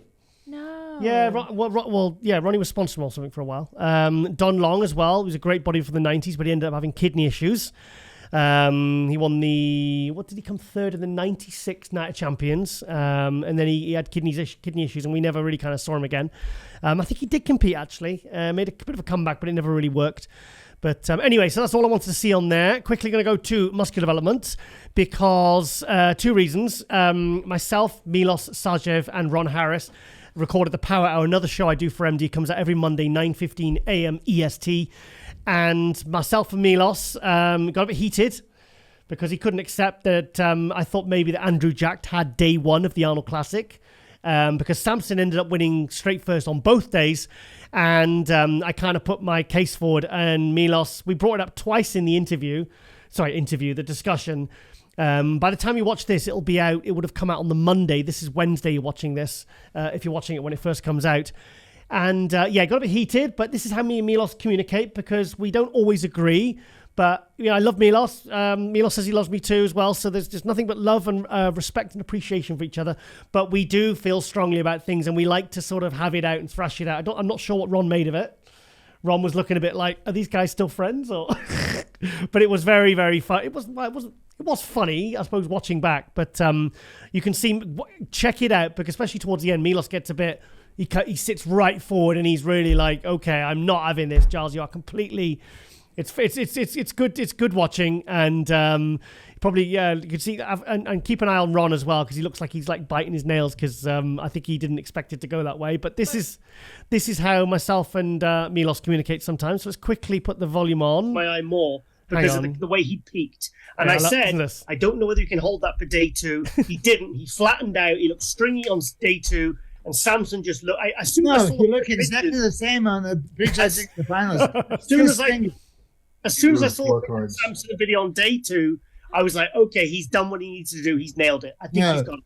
He did what he did, but he said Andrew was stringy. The second day, he was exactly the same on the first day. Hey, Ala. Ron, Milos was not having that at all. But go check it out. It's a really good episode. In fact, I mean, the whole Power Hour is we're actually doing really, really well at the moment. We're doing really well on views, great on feedback. And we're starting to bring other people in occasion, like Milos. Who do we have the other day? Oh, we had Miguel on for the Arnold one. Quickly, I posted this picture of Rami as well because I've had a lot of discussions with people that think Rami should have won the Arnold Classic. Now, Rami ended up in 4th place. He did look 100% better than he did at the Olympia where he took 5th place. The calves and the lower lats, as you can see in this picture that I posted, I reposted from MD Global Muscles Instagram on MD's Instagram. As you can see, the lower lats and the calves just definitely sprouted back a little bit. They're probably back 70-80%. The triceps here have got a little bit more hang, which he didn't have at the Olympia. The Olympia, they were flat. And apart from that left arm looking a bit downsized, I think he looks really, really good here. So hats off to Chad Nichols and his team, for bringing him in like this because he did look a lot better than the Arnold Classic. A lot of Rami fans feel that 4th place was unfair because he wasn't put in the center and all that. And they feel that he was robbed and disrespected. He's 2-time Mr. Olympia. He looked better than what he did when he won the 2021 Olympia. So, but for me, Milos and Ron said also in that episode of Power Hour that the top 3 was pretty clear. And it was even close between Sean Clarida and Rami. Sean Clarida lost by 3 points to Rami. So, sorry, guys, I think it was a fair result. So, but that top 5 That was probably the most incredible and closest top 5 I think we've seen at the Arnold Classic for many, many years. But also really, really impressive to realize that Samson actually won with straight first on both days. So I've spoke to Samson and he is absolutely over the moon with that because, I mean, look at the guys he beat. Andrew Jack, Nick Walker, 2021 Arnold Classic champion. And but like I said, I'm just really happy that Ramy brought a much better package. And if he can do these kind of improvements in 10 weeks, what can he do from now until the Olympia? So it makes things very exciting because the top 3 at the Olympia, I do believe, will be Derek, Hadi and Samson. I think, purely that's what I have in my head. A lot of people do. But, let's see what Ramy can do. And, of course, you have all the guys like Nick Walker and all the other guys that are coming up hard. So quickly, I'm going to go to my Instagram for some reason. I've completely forgotten why. Why? Oh, nice picture of you there, Lauren. Yeah, look at that. Sexy. Like, yeah. Is that how you just trot around the house normally? Is it in your pants? Yeah, sorry, what was I bringing my Instagram up for? That photo. I've completely forgotten. I'll quickly bring this up. See this picture here? This was taken by Kevin Horton. Oh. This was in 2008, and it was right after the British finals where Zach had got 4th. His condition wasn't very good, but I mean, his size, if he'd been in condition, would have been like a top 6 Olympia guy. And I remember speaking to him after that show, and he was very sort of like, okay, I've had that many second places. I've now come in even bigger. I've dropped to 4th. He says, I think I might just retire and just get even bigger and just guest pose. And I said, Zach, no, you can't do that. You can't do that. I said, look, the way I figure it, there's 2 ways that you can improve and you can win and become a pro is you need to fix your conditioning. So I need to get you with a really good coach. So I introduced him to Neil Hill, Flex Lewis's coach, very, very well-known coach. They hit it off. It worked out great. And also I said, you need some publicity. So I actually got him a big 2-part article in Muscle Mag, which this photo shoot was for. And it's funny because at the time I said, look, Kevin, if we can convince Kevin Horton to do the shots, Bob Kennedy from Muscle Mag says, he'll commission the article and it'll go in, you'll be in, international publicity, in the magazines. And he says, I'm off my diet now. And I said, and my exact words were, Lauren, I said, Zach, get your ass back on the treadmill, put the pizza down. I says, and just go on a diet until Kevin goes up. I says, because this is important. And he paused and he went, okay, well, let's do it. Okay, then. And this was his condition after, because obviously he was starting to lose condition from the British final. But as you can see, he's still in good nick. He's still good for photo shoots. And then that photo shoot and that article, which then went all over the world. He even got a small picture on the front cover. I actually got the magazine in my office. Got him the attention of Nutrex and Weider. So he got 2 massive contracts out of it, which basically, transformed his fortunes and his life overnight. And obviously Neil Hill helped him turn pro at the 2009 British finals where he weighed 258. He brought him right down, brought him in the shape of his life, and he won the British finals outright in probably one of the toughest years ever. He beat Sean Tavernier, who was 5th place at the 2009-2010 Olympia in the 212, Rookie of the Year. And he beat Pat Warner, who looked absolutely fantastic in the heavyweights. But it was a really good lineup. Daz Ball, Alvin Small, all turned pro. And so that was a bit of an interesting story behind that picture. But yeah, so, and obviously that's why I used it for our thumbnail last week. So so that was all I wanted to show on there. And of course we have obviously we're going to be, I think we're 6 weeks out now from the NPC Sweden show where myself and Lauren with Ashkan Agili will be doing the live stream commentary. So we're going back. I had a dream about Sweden last night. Oh. Yeah, we went to one of the gas parties and Steven Spielberg turned up. Oh, cool. Yeah, and I was like, wow, bloody Gasper's got some pull. They've got Steven Spielberg here. This is so cool. So anyway, that's the kind of things I dream about. And anyway, quickly going to go to the Masters Olympia because the prize money's been announced as $229,000. They still haven't done the breakdown per class. I'm kind of hoping they're going to throw a little bit extra to the Open because I think that's what's going to draw the big names, And we have spoke to Zach Khan about doing the Masters Olympia because they've lowered it now to 40 and over across all divisions because in a few divisions it was 45 and over. But Zach says he's interested. So I think that's awesome, yeah. Yeah, I was hoping William Bonnack would jump in, but Ron said that he spoke to William and William said that he's going to do... He's not competing now until the Arnold Classic next year. He said he just feels a bit burnt out and he wants to take a break and spend some time with his family, concentrate on business, because he's got that gym in Ghana and he's got a few other business, revenue streams that he wants to concentrate on. And he said, I'm just sick of being on a diet. Because obviously he did the Olympia, the Arnold Classic last year. He did the Arnold Classic this year. So he's looking forward to taking a bit of a break.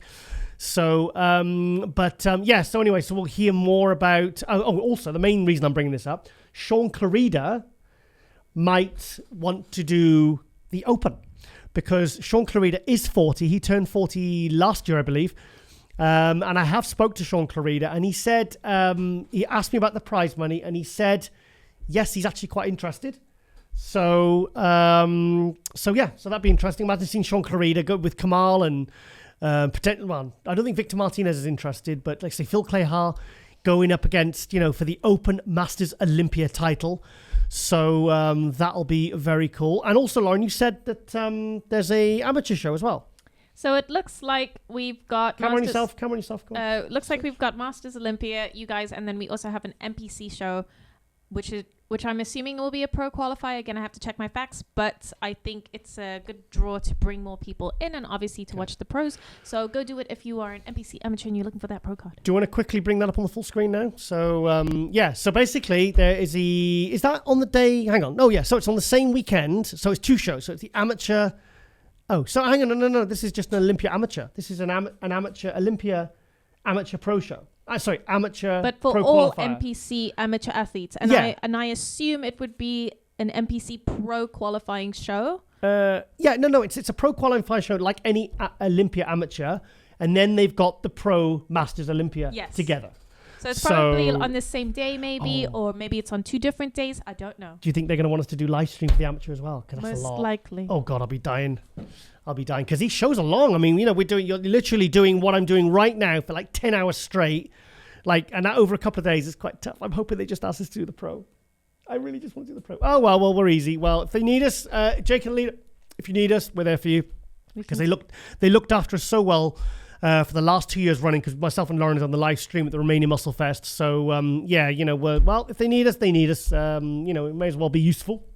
What we're going to do? Go chilling around Cluj. Cluj is lovely, by the way. A meal for 8 in the restaurant in Cluj. I'm sure there was 8. 6 to 8 of us, something like that. I think it was 8. I've got a video on my phone. And it came to about £85, which is probably, $110 for 8 people. Okay. In a restaurant in Cluj. Why are you looking at me like that? I was just thinking you got to account for inflation now. Yeah. Oh, yeah. So it'll be £1,000 basically then per head.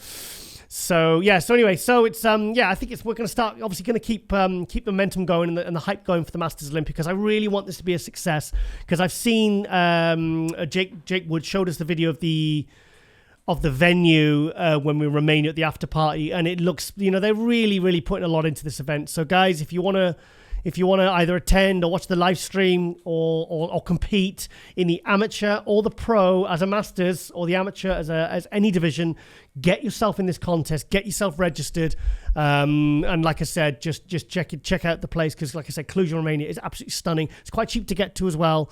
So so check that out. Quickly, I want to bring up the NPC Sweden, because we're 6 weeks out. I've already mentioned this, haven't I? Yes. Okay, I'll quickly bring this post up very, very quickly.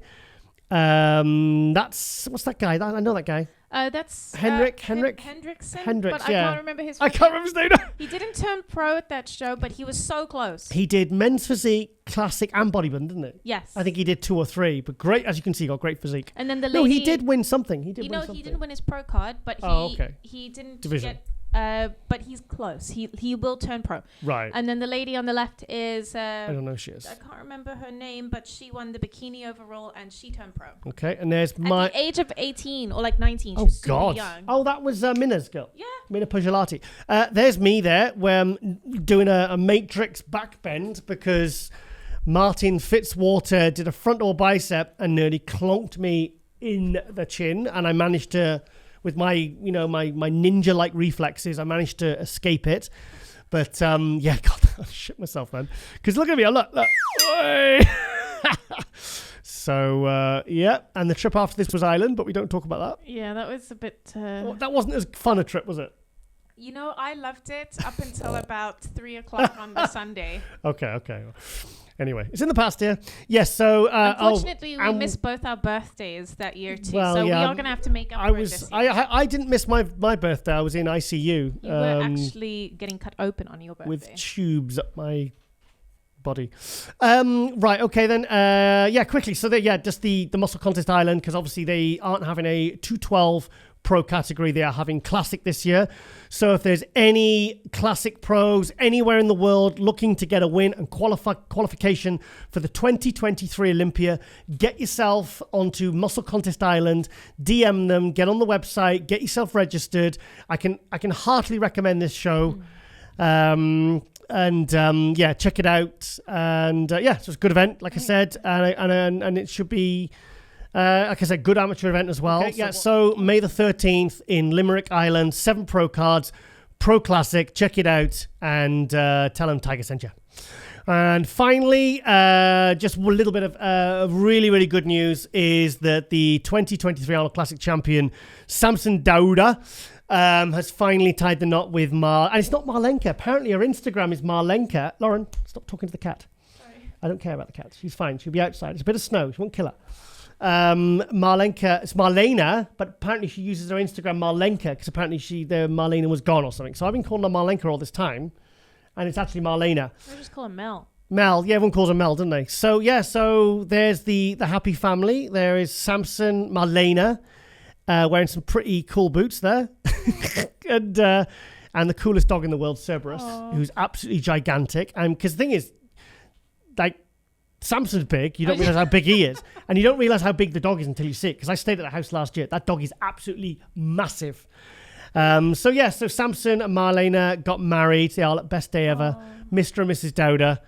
Dauda. Big congratulations there to Samson and Marlena. Fantastic people, and oh, look at that.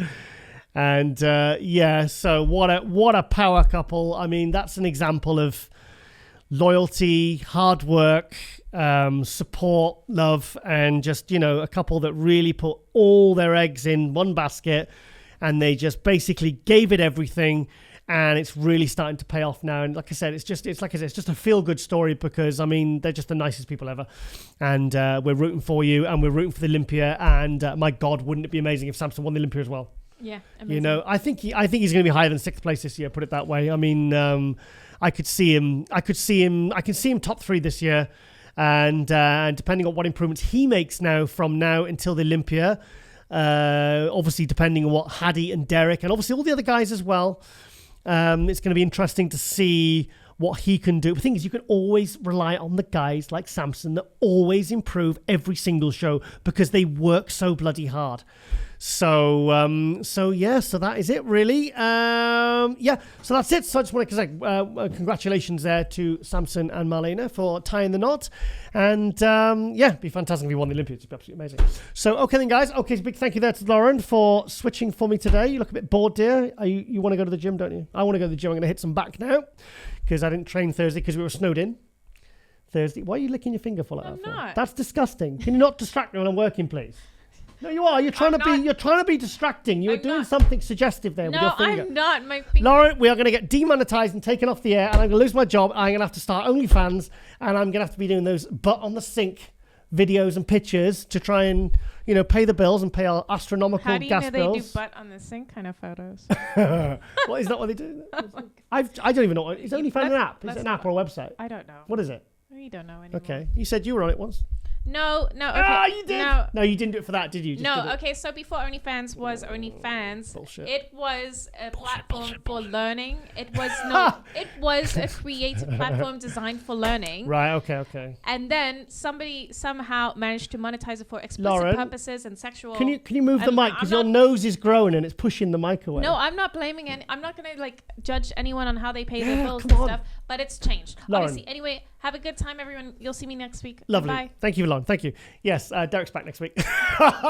And also check out the latest issue of MD with Hadi on the cover there. Like I said, I've got my 2022 Most Improved Bodybuilder of the Year, which of course is Samson Dauda. I think I'm going to be doing a follow-up as well, funnily enough, called Most Improved Bodybuilder of 2023. Lauren's doing something with her hair and a bloody lipstick now. It's very distracting. Thank you very much.